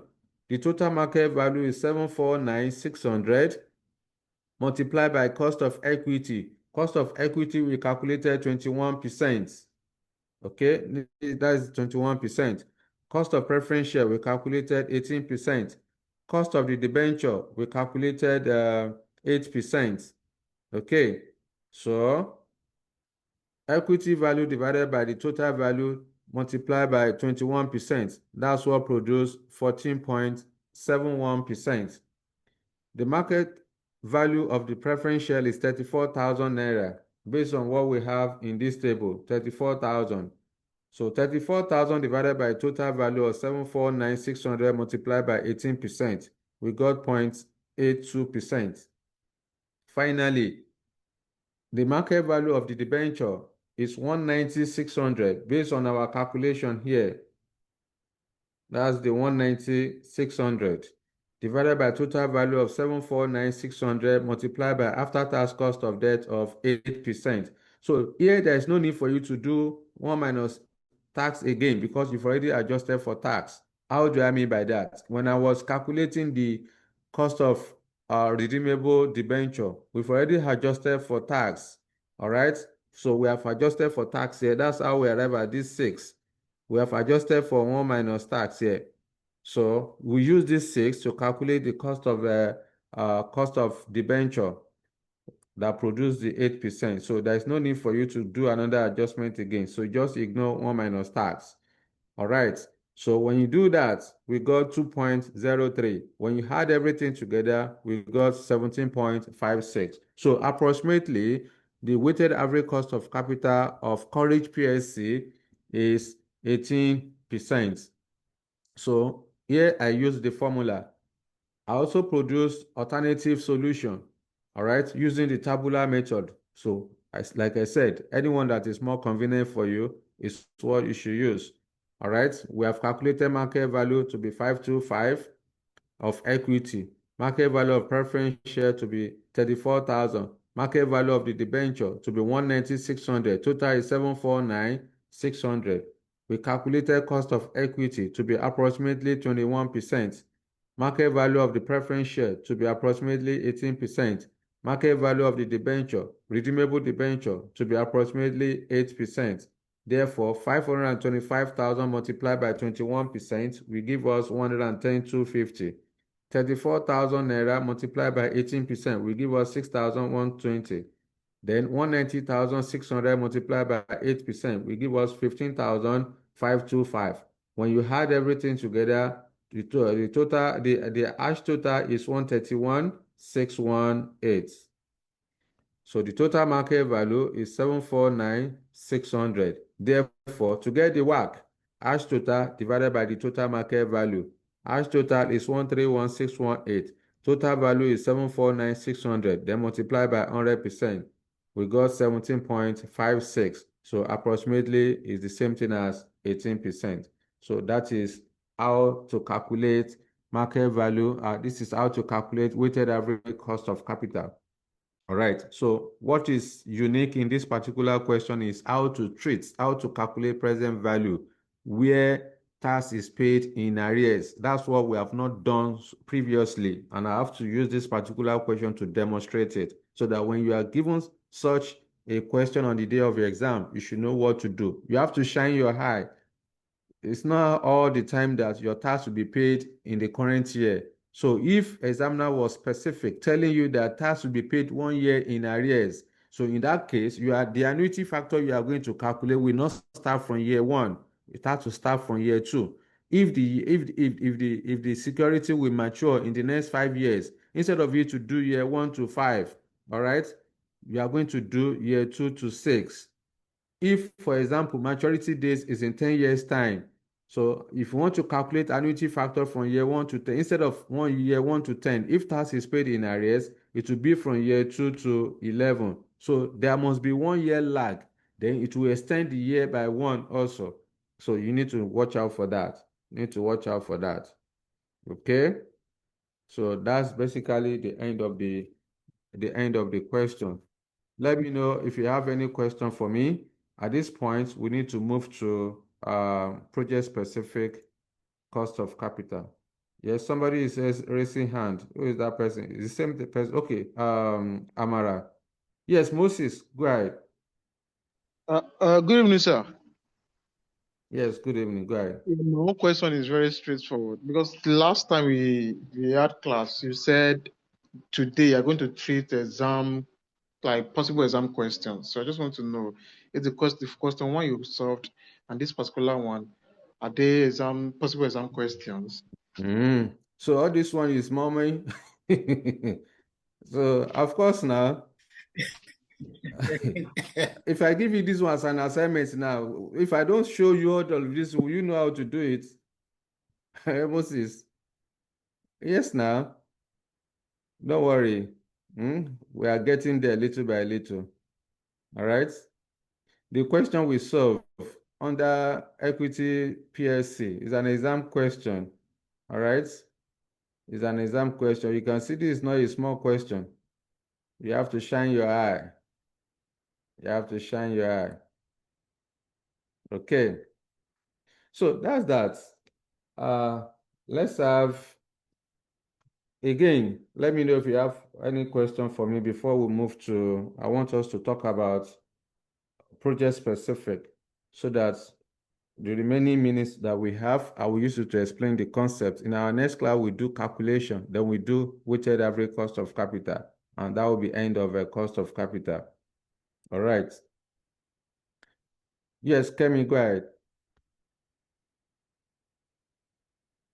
Thank you, sir. Sir, on this issue of tax, hope they will not give us a scenario that will say the tax in advance or 2 years in arrears. I don't know if there's anything like that. Tax in arrears. Maybe 2 years in arrears. No, it's always 1 year. Okay. It can't be 2 And years. So what that simply means is that when you say 1 year in arrears, what it simply means is that instead of you to pay your interest in the current year, you are going to pay 12 months after. That is 1 year after. So it can't be 2 years. It can't be 2 years. It has to be 1 year in arrears maximum. Yeah.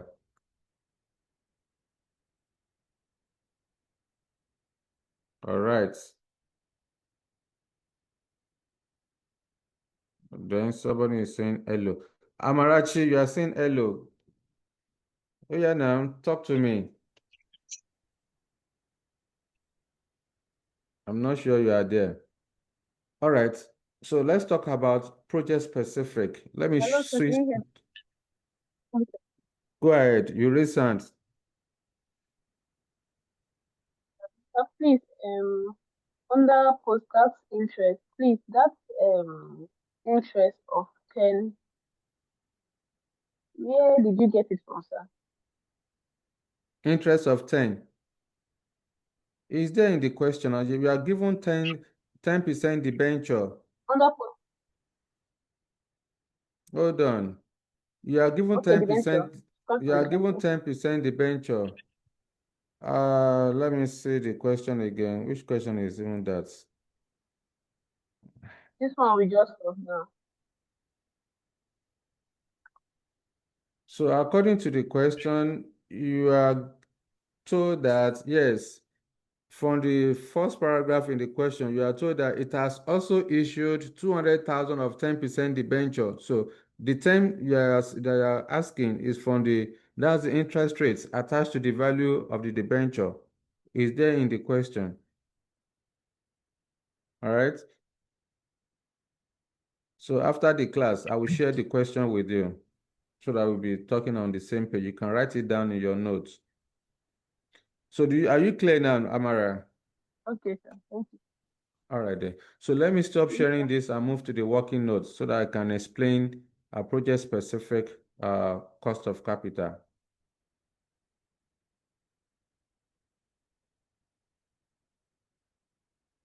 Okay.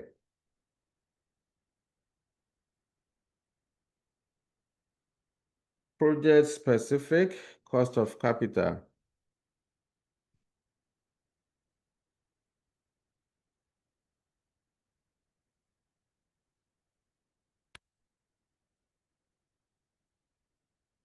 All right.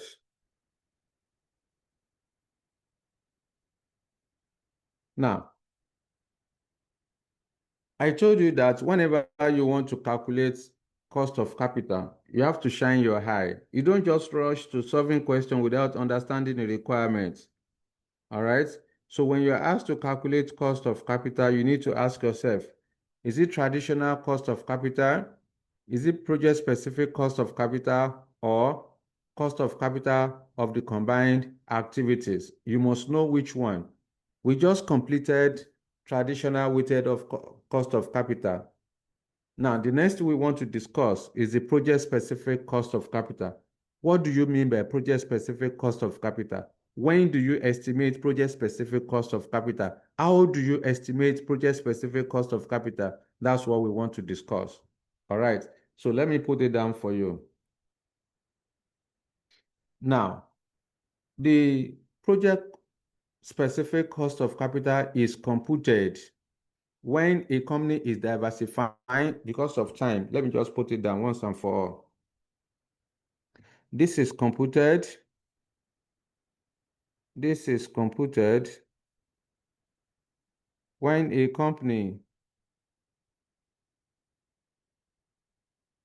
is diversifying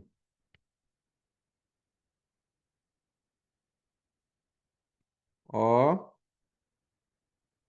business and financial risk, or business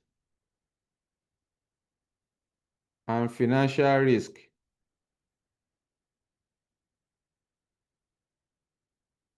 are expected to change. Business and financial risk of a company are expected to change as a result of undertaking a project. Okay? Undertaking a project. All right. So that is when you compute project-specific cost. When a company diversifying, say for example, a company that is into real estate is now diversifying into oil and gas.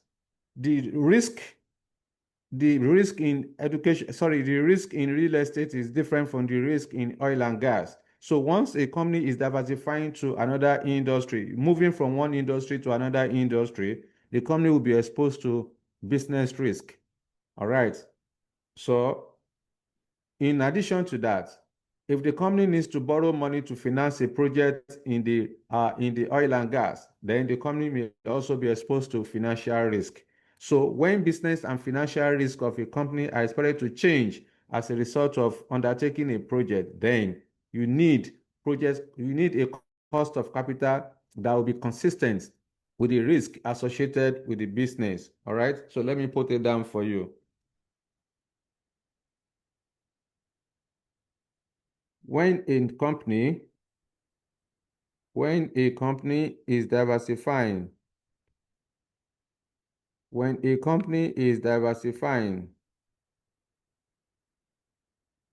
into new industry, into a new industry,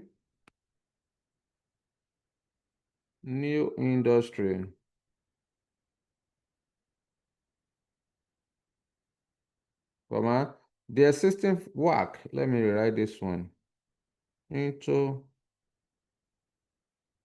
the existing WACC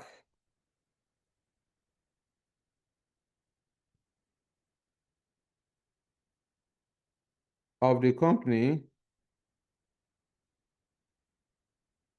may not be suitable,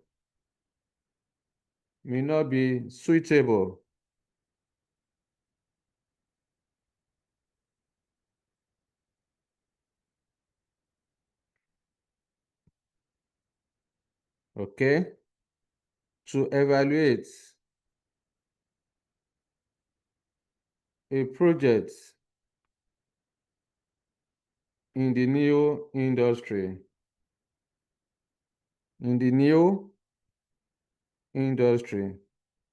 Therefore, a new cost of capital,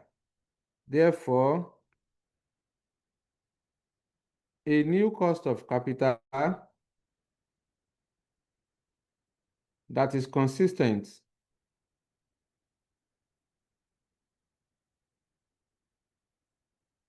with the risk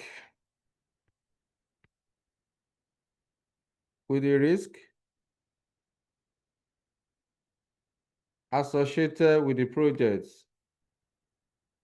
with the risk associated with the projects.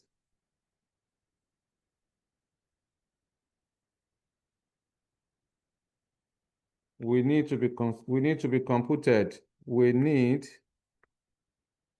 to be estimated. So what we are saying is that once a company is moving from one industry to another industry, the current WACC that the company normally use to appraise projects will not be suitable for that new project in the new industry. So the company will, because every industry has its own peculiar risk. The risk in communication business is not the same thing with the risk in education. All right. So what that means is that the company will need to estimate a brand new, all right, a new cost of capital that will be consistent with both systematic business and financial risk associated with the project in the new industry. So that is when you use project specific. I repeat again, project specific cost of capital is computed when a company is diversifying into a new industry, or when systematic business and financial risk are expected to change as a result of undertaking a project. All right. So that is when you use project specific cost of capital. Let me underline it for you.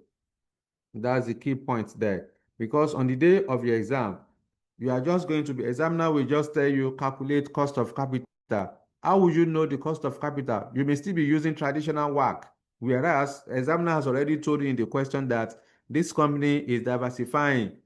So once you can see that a company is diversifying, or you are told that the business and financial risk or debt equity proportion are expected to change, then you should know that you are supposed to calculate, all right? You are supposed to calculate project specific cost of capital. So this is the key points you need to take into consideration as far as project specific cost of capital is concerned. Therefore, how do you then estimate? How do you estimate project specific cost of capital? Before that, there are some terminologies you need to get familiar with. Let's pick each of them. So you need to understand. Let me put it down. Terminologies.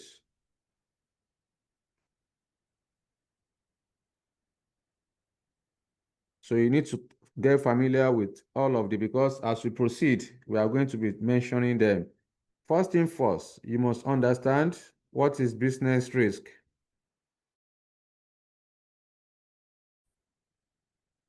You need to know what is financial risk.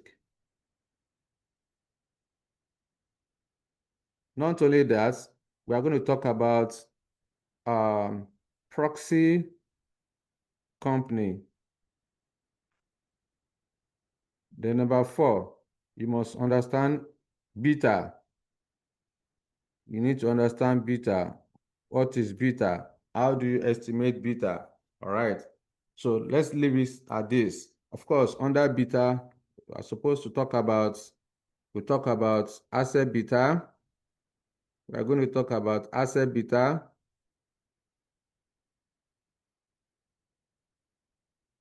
Then we talk about equity beta. Okay, so let's talk about each of them. The first one is business risk.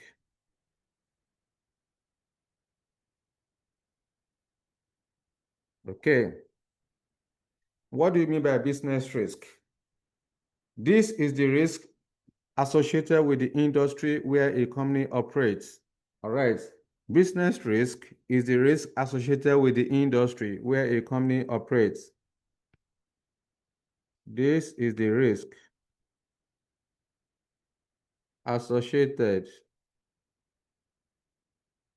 with the industry where a company operates. So when you want to measure the risk associated with the industry where a company operates, you calculate business risk. So to get the business risk, you are supposed to calculate asset beta. All right. So when we get there, we'll explain. All right. So this is measured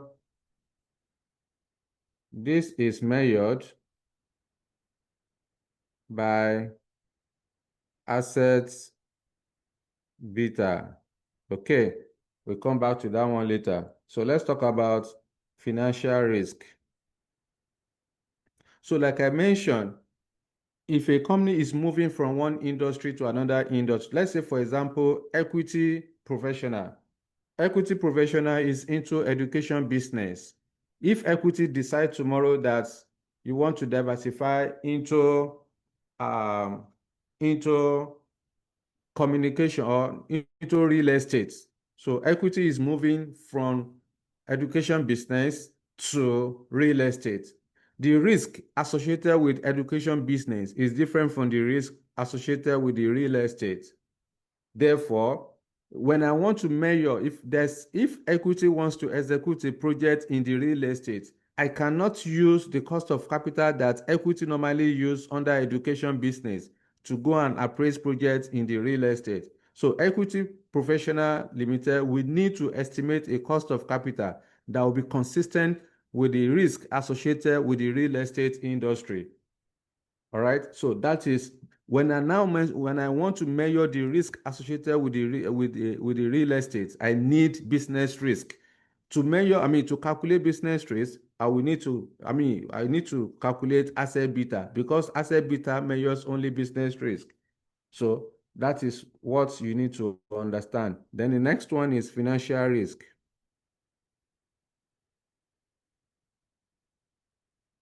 Okay, so financial risk is the risk arising from debt financing.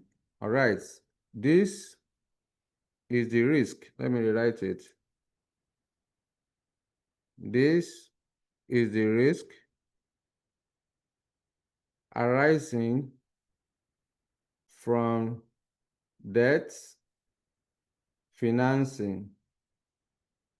Okay, so when the company finances its operation with debt capital, we said the company is exposed to financial risk. Okay. When a company finances, let me put it down. When a company finances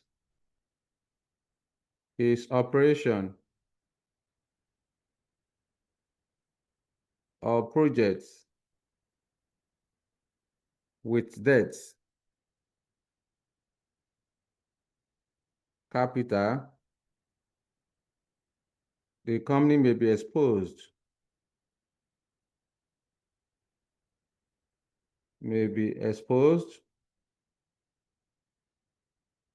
to financial risk.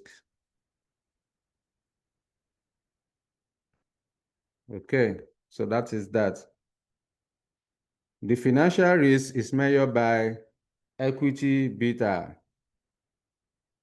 The financial risk is measured by equity beta. All right, so that's what you need to know for now. I will tell you later on what is equity beta, what is asset beta. So the next thing you need to know is the proxy company. All right, proxy company.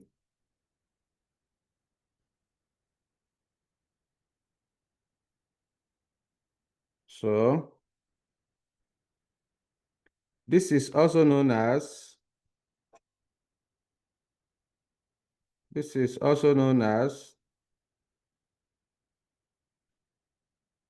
comparable company. Comparable company. It represents the companies that operate in the industry where a company is moving to. It represents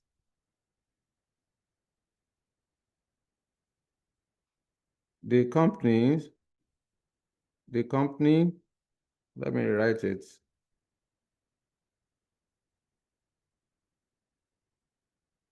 That operates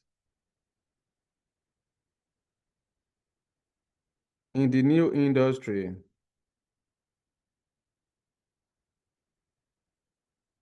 where a company is moving to, where a company that is the main company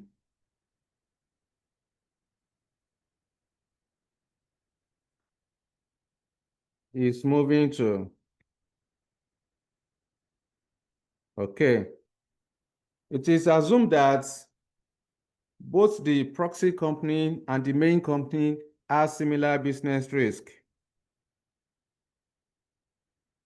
It is assumed that both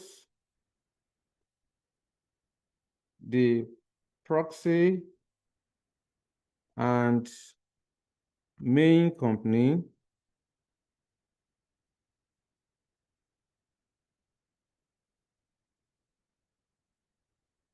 have similar business risk.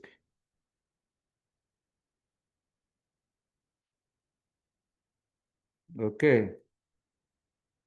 So now what we are trying to see here is that, like I mentioned the other time, equity professional is into education business. So equity is now diversifying into real estate. So if equity has a project to execute in the real estate, equity cannot just go ahead and begin to execute the project. You need to meet with the people that are already operating in the real estate. So the companies that are already operating in the real estate are the comparable companies. So you need to borrow when equity now wants to execute a project, you need to borrow the beta of the proxy companies, all right, in the real estate for the purpose of using it to appraise its own project, for the purpose of equity professional to use it to appraise its own project. That's why you are borrowing the beta of the proxy companies. So like I said, proxy company is the same thing as comparable company. All right, comparable company are companies that are similar, even though no company is similar. I mean, in sizes, exactly, that are the same in sizes. Company will always be different, but in theoretically, we say, okay, because they have similar business and business risk. So that's why we are borrowing their beta. All right. So that is what proxy company is all about. A comparable company that operates in the industry where a company is moving to. All right. So that's the comparable company. Then the next thing we want to discuss under this is beta. Okay. You need to know about beta. We are getting there. Beta. This is used to measure risk. Okay, beta, you use beta to measure risk. So this is used to measure risk. Okay, and there are two types of beta. Basically, there are two types of beta.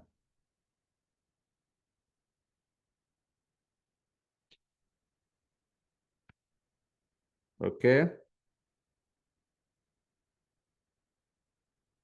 including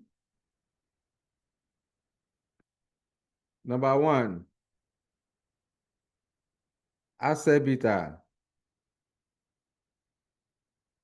Then number two, equity beta. Okay, what do you mean by asset beta? Examiner can ask you. Asset beta, denoted as BA. This measures, asset beta measures only business risk. So when you want to measure the risk that is associated with the industry where a company operates, you need to calculate asset beta. This measures only business risk. And it is also known as ungeared beta. It is also known as ungeared beta. Okay, so I will show you later on how to calculate asset beta. But for now, just know what asset beta is all about. When you want to measure the risk associated with the industry where a company operates, I told you that's business risk. To measure business risk, you need asset beta. And I said asset beta is the same thing as ungeared beta. All right. So let's keep it at that for now. Then finally, you need to know about equity beta.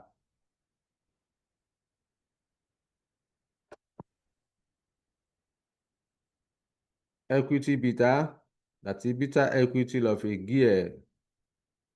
All right, so just simply say beta equity or gear beta, whatever it is. Let me put it in capital letter. All right, so this measures, this is used to measure both business and financial risk. Both business and financial risk. And it is always higher than the asset beta. The equity beta is always higher than the asset beta.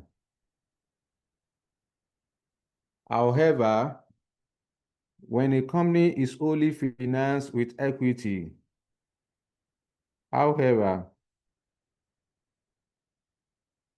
when a company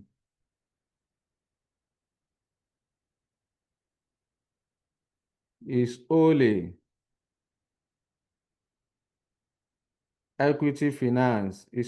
equity finance, asset beta, asset and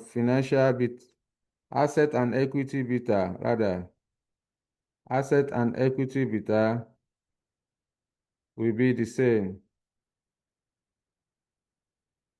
Okay, asset and equity beta will be the same.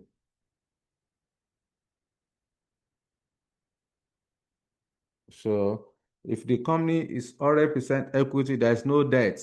If there's no debt in the company's capital structure, so it means that equity beta and asset beta are the same. All right. So these are some of the terminologies you need to get familiar with, because as we proceed, we are going to be talking about each of them. So finally, let me give you the procedure. Some of you have disappeared. No worries, it's understandable. So let me give you the procedure for calculating project-specific WACC, so that in our next class, we are only going to do calculations. All right. Yes, okay, go ahead. Can you just help me scroll up a little? Let me take a screenshot of the equity beta. No worry, I will share immediately after the class. All right. Okay, thank you. Steps involved in calculating project-specific cost of capital. All right. Pay attention here. Whenever you want to calculate project-specific cost of capital, there are 5 procedures you are supposed to carry out. There are basically 5 procedures to calculate project-specific WACC. The first procedure is to identify the proxy beta. All right. Step 1, identify the proxy beta. Okay. How do you identify the proxy beta? You go to the question, to the section of the question where examiner is talking about proxy company.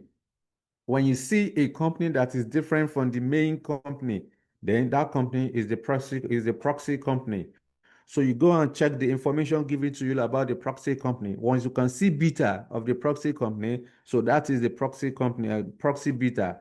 So that beta can be geared or ungeared, but that's not what we want to discuss for today. So that is how to identify the proxy beta. Just go to the section of the question where examiner has mentioned proxy company. Let's say, for example, the main company that wants to execute a project, that company is XYZ. When you now see another company's name, let's say, for example, ABC Limited, then you should know that that ABC is the proxy company. All right. So you look at the information given from the proxy company, you identify the beta given to you there. All right. That's step one. Then step two. Step two. All right. You need to ungear the beta. Ungear the beta in step one. If geared. So the beta you have in step one, if it is geared, you need to ungear it. So let me put it down for you. Proxy beta, ungear, then if geared. So let me add to that. The beta will be geared. The proxy beta will be geared if the proxy company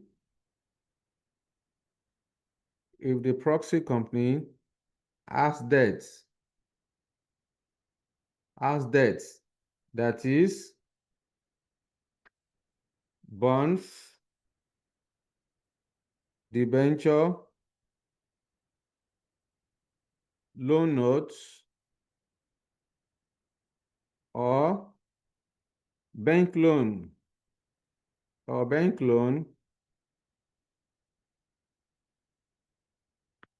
in its capital structure.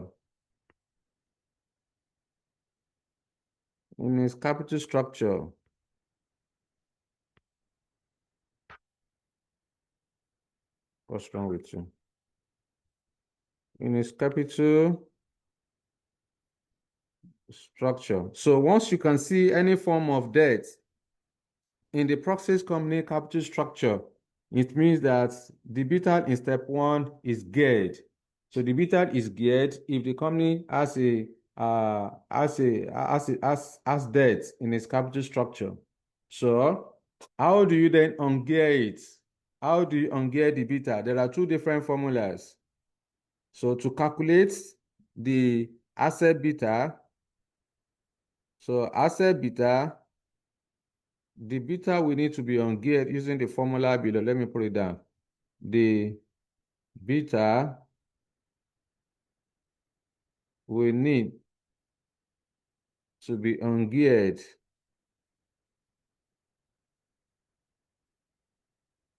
using the formula below.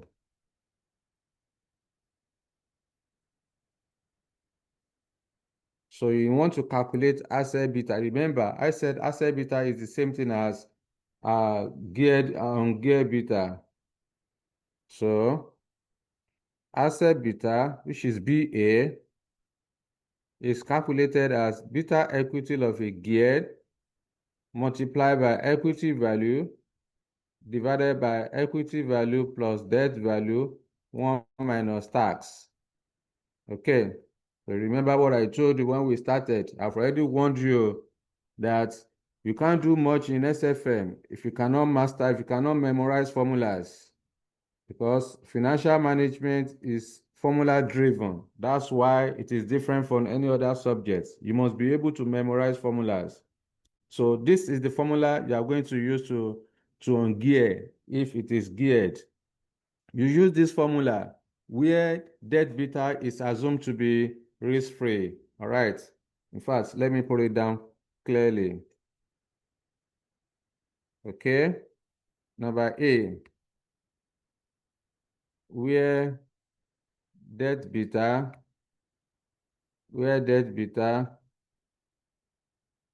is risk-free.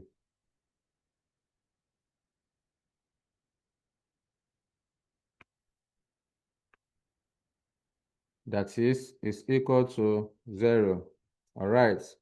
So where debt beta is risk-free, then beta assets will be calculated as beta equity of a gear multiplied by equity value over equity value plus debt value 1 minus tax.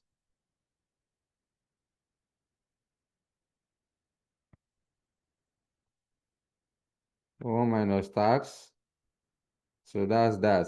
So you use this formula if you are told in the question that debt beta is risk-free, okay?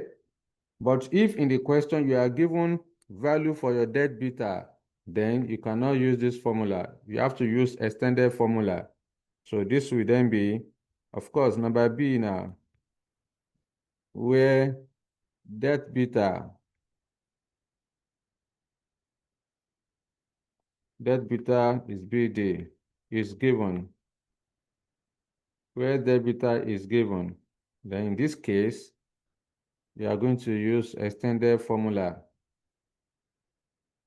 So beta assets equal to beta equity of a gear multiplied by equity value divided by equity value plus debt value 1 minus tax on one side plus debt beta multiplied by debt value into 1 minus tax divided by equity value plus debt value 1 minus tax. This is the big for nothing formula that you are going to use to calculate your asset beta where debt beta is given to you. All right. So that's step 2. So whenever you want to calculate asset beta, you can either use this formula or use the second one, depending on whether debt beta is given or debt beta is risk-free. All right. Then step 3. Now, in this step 2, you are expected to use the information of the proxy company, the market value, the value of equity, value of debt, the tax rates of the proxy company, anything that has to do with the proxy company. Step 1 and step 2, you need the information of the proxy company. But in step 3, you need the information of the main company. So step 3 says that you should regear to incorporate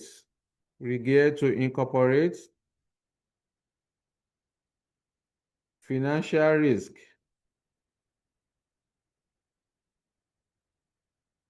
of the main company.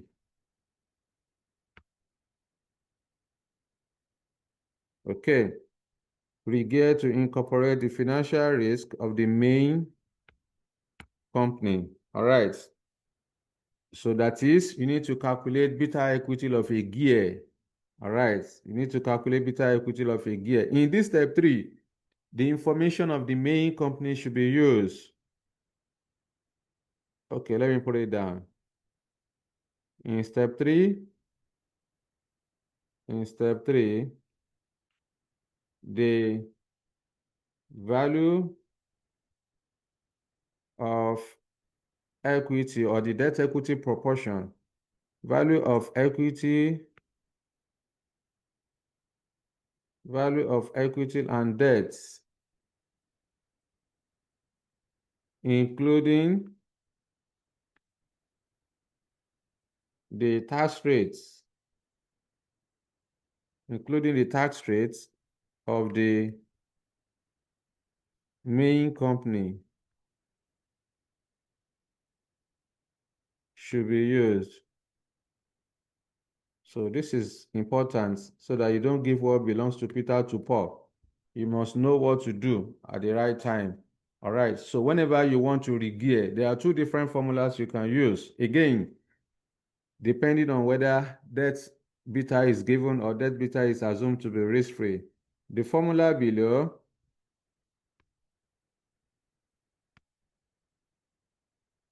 can be used to calculate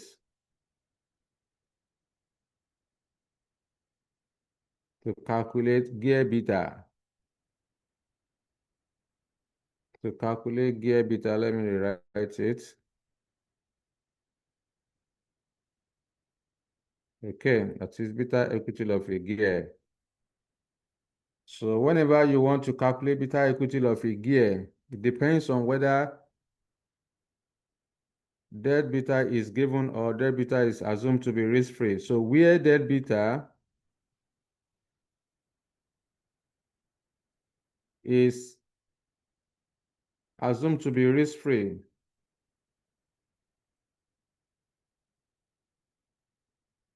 So where debt beta is risk-free, then beta equity of a gear will be calculated as beta assets multiplied by 1 plus 1 minus tax, debt equity proportion of the main company.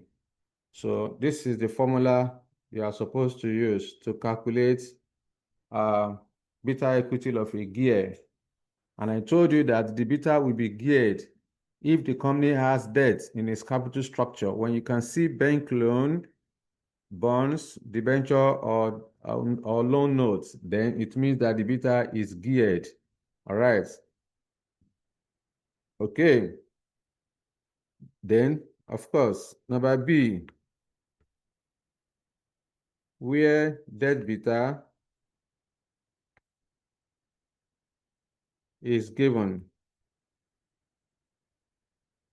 So if debt beta is given, we cannot use the same formula again. So you need to repeat the same formula you will have in step 2. So here will be beta assets into beta equity of a gear multiplied by equity value over equity plus debt 1 minus tax on one side plus debt beta into debt value multiplied by 1 minus tax divided by equity plus debt multiplied by 1 minus tax. So you can see the same formula you have in step 2 is the same thing you have in step 3, but there's difference between the two. In step 2, you are using the information of the proxy company, the market value of equity and debt, the tax rates of the proxy company is what you are using in step 2. In step 3, you are supposed to use the equity value, debt value, and the tax rates of the main company. All right, so that's different between the two, even though it's the same formula, but the figures you are going to put inside the formula will surely be different. All right, so of course, the value of equity, value of debt, at times you may be the one to estimate it. At times, examiner can give you the debt equity proportion. So whatever it is, you are going to see it by the time we begin to do calculation. Then step 4, finally, almost there. Step 4, you need to calculate cost of equity. So you estimate capping, calculate capping, calculate cost of equity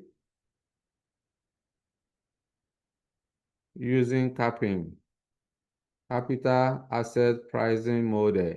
All right. Step 4, you calculate cost of equity using capping.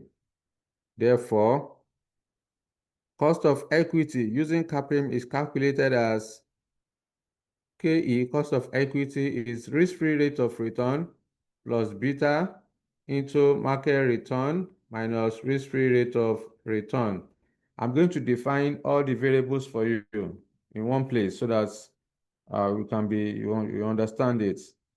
Then finally, step 5, you calculate WACC. Calculate WACC. KW. Under project specific, it is assumed that the company is financed with only equity and debt. There is no preference share. Right. So WACC, which is KW, equal to equity value divided by equity plus debt multiplied by cost of equity plus debt value into equity plus debt multiplied by cost of debt 1 minus tax. All right, you can see it's the same formula we use under traditional WACC. Okay, that's what I told you, that whenever you are asked to calculate cost of capital, you need to ask yourself, are you using traditional WACC? Are you calculating project-specific WACC, or you want to calculate WACOCA? All right, because we are going to use the same formula. All right, so these are the 5 different procedures you are supposed to carry out whenever you want to calculate project-specific WACC. So let me define the variables. That's all. We are done for today. where we started from number one. Number one, we talk about beta. Then number two, we talk about ungeared. So BA, let me define it from there. BA, where BA equal to asset beta. Okay, which measures only business risk. Then we have BEG, BEG. This is beta equity of a gear company. Beta equity of a geared company. A gear company is a company that has debt in its capital structure. Then, after that, we have equity value. Okay, E is equity value. E equal to equity value. D equal to debt value. BD equal to debt beta. C equal to tax rate. What else? What else? Yeah. Then we also have B. I think I've already said B. Yes. So we also have KE. KE. K. Which is cost of equity. Cost of equity. Then we have risk-free rate of return, RF. Risk-free rate of return. Then we have beta. B equal to beta. Then we have RM equal to market return. Market return. Then we have risk-free rate of return. We have a market risk premium. RM minus RF equal to market risk premium. I think that's that. So I've defined all the variables for you in one place. You already know equity value and then debt value, tax and all of that. So that's it. That's it. Let me know if you have any question for me. Wow. Almost about 12 of you have disappeared. No worries. It's understandable. So that's end of today's class. Let me know if you have any question for me so that we can close the class. Any question for me? Yes, okay, talk to me. Just need to clarify. RF is risk-free rate of return, and then RM is market return. So when we have RM minus RF is market risk premium. Is that correct? Yes, RM minus RF is market risk premium. The difference between these two guys. Okay. So it's called market risk premium. All right. Okay, any other question? Yeah, Victor, talk to me. Yes, good evening. You mentioned that we need to know these formulas. Pardon? I said you mentioned we need to know formulas. Yes. So are we going to have the opportunity of getting these formulas in the exam? Like, is it going to be part of questions? Yes, you know that if you have tested ICAN exam before, you will understand what I'm about to say. On the day of your exam, all right, you are going to, ICAN will give you about 5 or 7 formulas at the back of your question paper, all right? God help you. In most cases, those formulas are not relevant to your calculation, all right? So that's why you don't even rely on the formula given to you. So you have to master it. Like for example now, this one now that you are just learning, your starting point is to master each of them. It's not difficult. It's not difficult. I can bet you that. Just it's all about you. Just take your time, master it, study it, close your book, write it down. You may make one or two mistakes. You correct yourself, then you repeat it again. So you can never make the mistake again, a similar mistake going forward. That's the way to learn. Again, I have to reiterate, I will continue to say it. As far as FM is concerned, it is formula driven. If you cannot master formula, then you cannot do much in FM. You can't, there's no way you can escape it. It's not something, and you have to be very careful. You must ensure that you master the formula, master it very well. You can see there is no topic you want to talk about in FM that you are not going to talk about calculations, except maybe introduction to FM. What is strategy? What are the financial objective, non-financial objectives? All those introductions, those are purely theoretical. But majority of them are calculations. Majority of the topics in FM are calculations. All right, and you need formula for all of that. So it's not difficult. Only that it takes time for you to master it, but you have to start. Your starting point is the first day. Once you learn something new, you need to master the formula. So you master, you study it, you close your book, you write it down by yourself, then you check what you have in your note, whether it correlates with what you have just done. So if you make one or two mistakes, then you correct yourself, you repeat it again, and then you master, you continue to. So once you have mastered any formula, you need to practice it. You need to put it into test by solving questions that relates to that particular formula. All right. So exam now, in fact, on the day of your exam, you are going to be given the formula for this project specific. All right. So when you look at the back of your question paper, you are going to see the formula there. But what I'm saying is that you need most of the questions you are going to have on that day. The formula you may not have, if you are lucky, maybe you just see one or two formulas at the back. You can't even see two. You hardly see two formulas that are relevant at the back of the question paper. So that's what I'm encouraging you to ensure that you master the formulas. All right.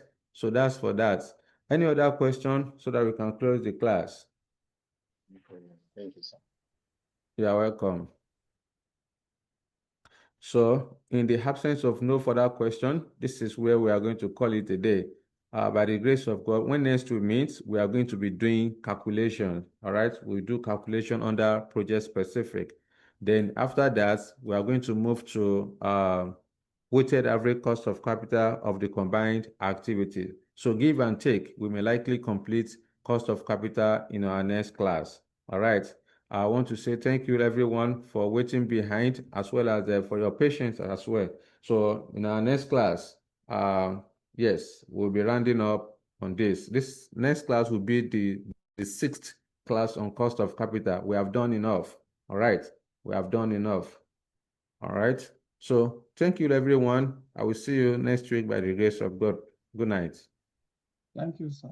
Good night, Good sir. night. Thank you, sir. You are Thank welcome. you. Good night. Good night. Sir, please remember to share the working notes. Certainly, I will do just that.